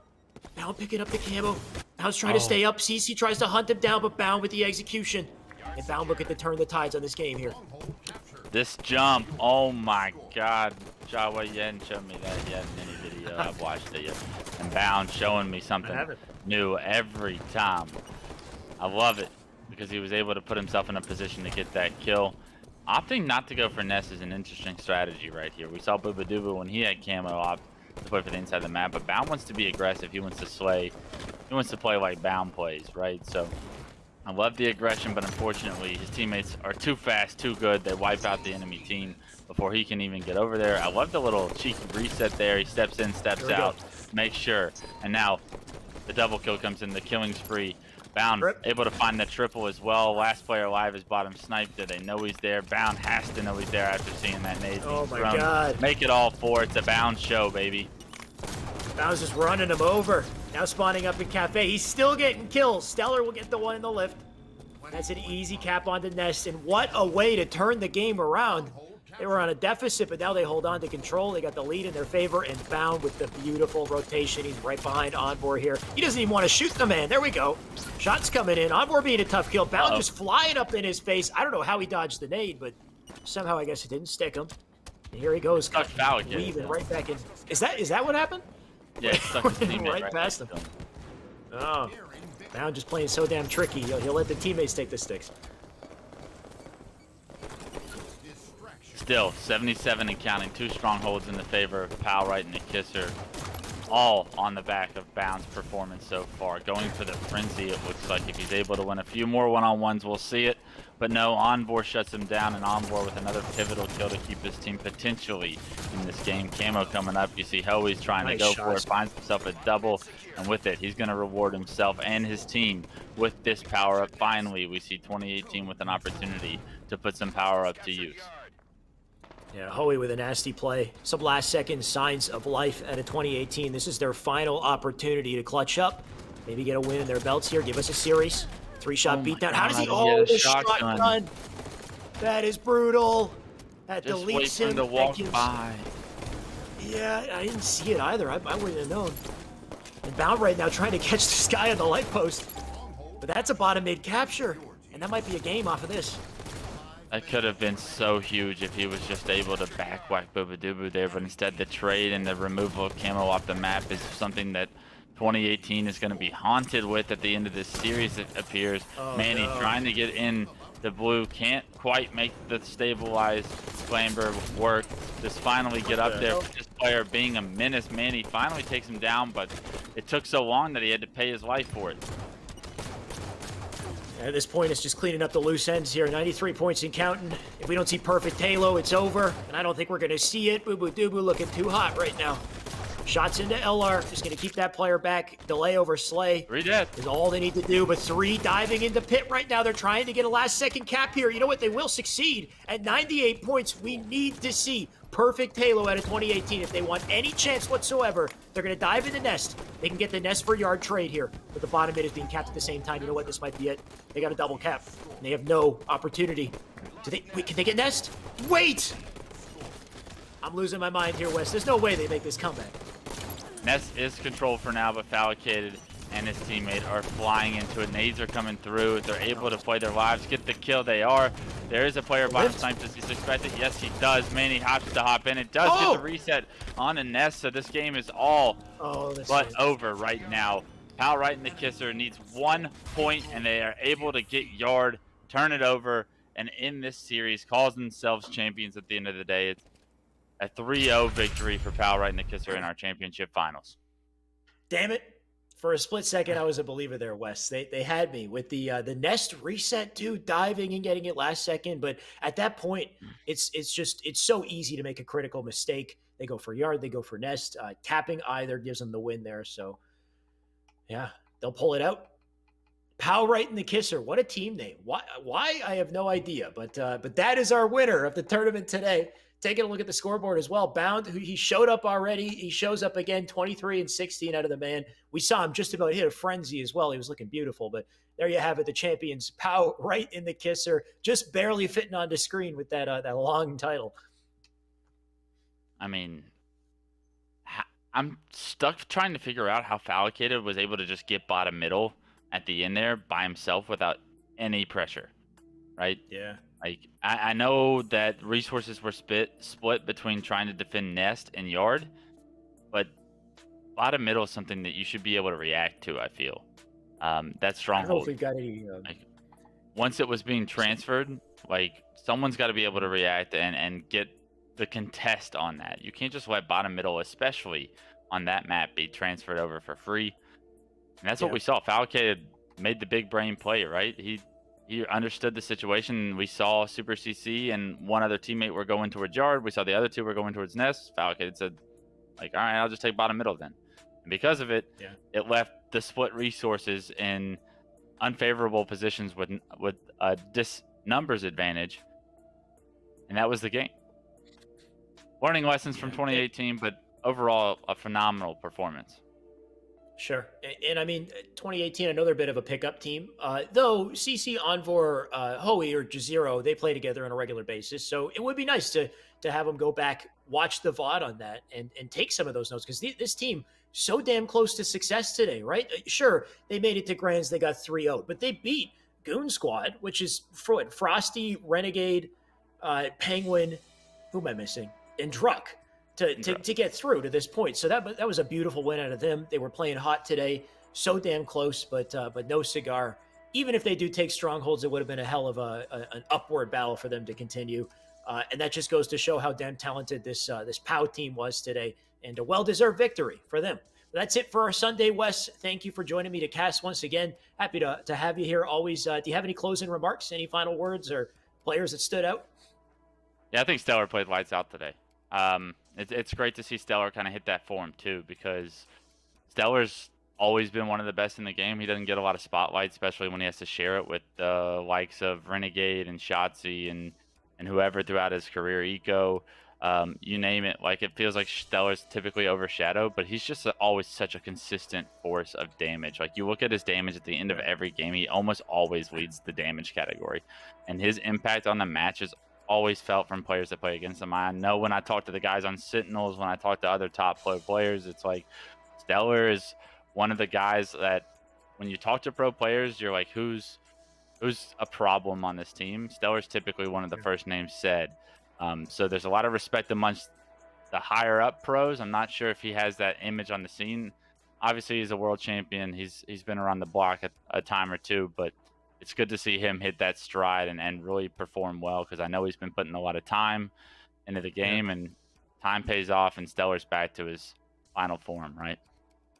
Yeah, Stellar's looking nasty for sure. You talked about it earlier. He's that plug-and-play type of player. You can put him on any roster. He's going to excel. We've never seen him play with Inconceivable, but man looked right at home, and he definitely showed that today. They were playing nasty today, and they took it pretty handedly. So thank you, Wes, for those closing remarks. Thank you, everybody who joined in today to watch. One hell of a tournament. Always nice to have these Esports Arena Sundays. Of course, this is every single weekend. We've always got the action here. We also have giveaways as well. So you don't just have to watch. You can type !giveaway in the chat. You can enter yourself in for what is currently a Microsoft backpack. It's a backpack with Esports Arena Xbox merch in it. So you got a lot of goodies in there. Just type !giveaway to get yourself into that giveaway. At least maybe go home with, or stay home, because we're all stuck at home, with something today. But on top of that, I got a shout out to, of course, Esports Arena, to Microsoft, to Monster as well, keeping us energized. I got a can on the desk right now. And a big shout out to Kellogg's. Kellogg's, of course, has a massive championship coming up this April. That's less than a month away. We're jumping into a 25K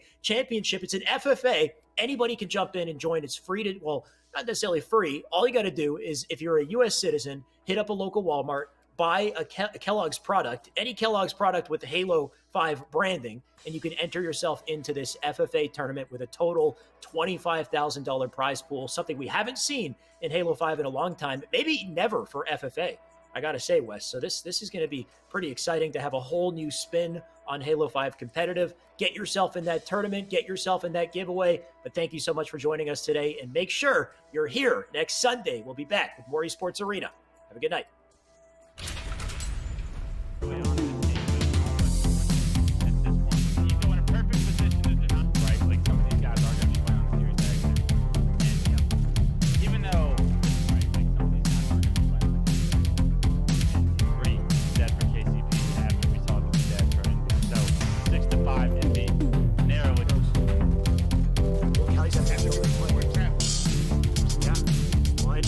Tries to avoid it. Trippy gets a 5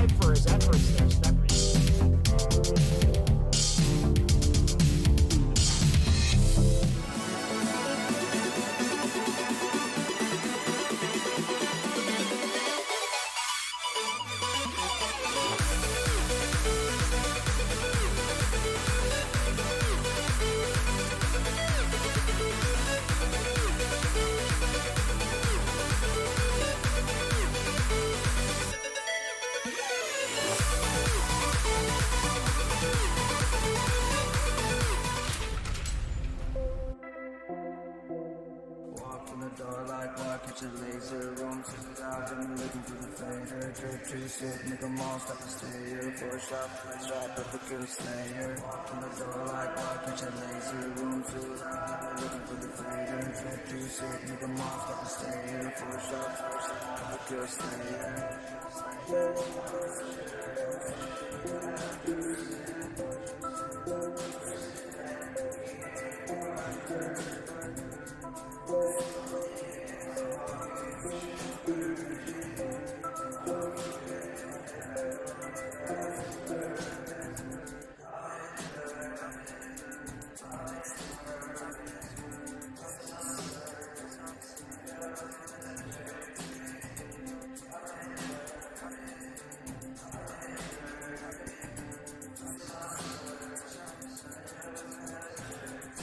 Walk in the door like walk, catch a laser. Room too loud, got me looking through the fader. Drip too sick, nigga, mom, stop and stay here. For a shot, up a kill slayer. Walk in the door like walk, catch a laser. Room too loud, looking through the fader. Drip too sick, nigga, mom, stop and stay here. For a shot, up a kill slayer.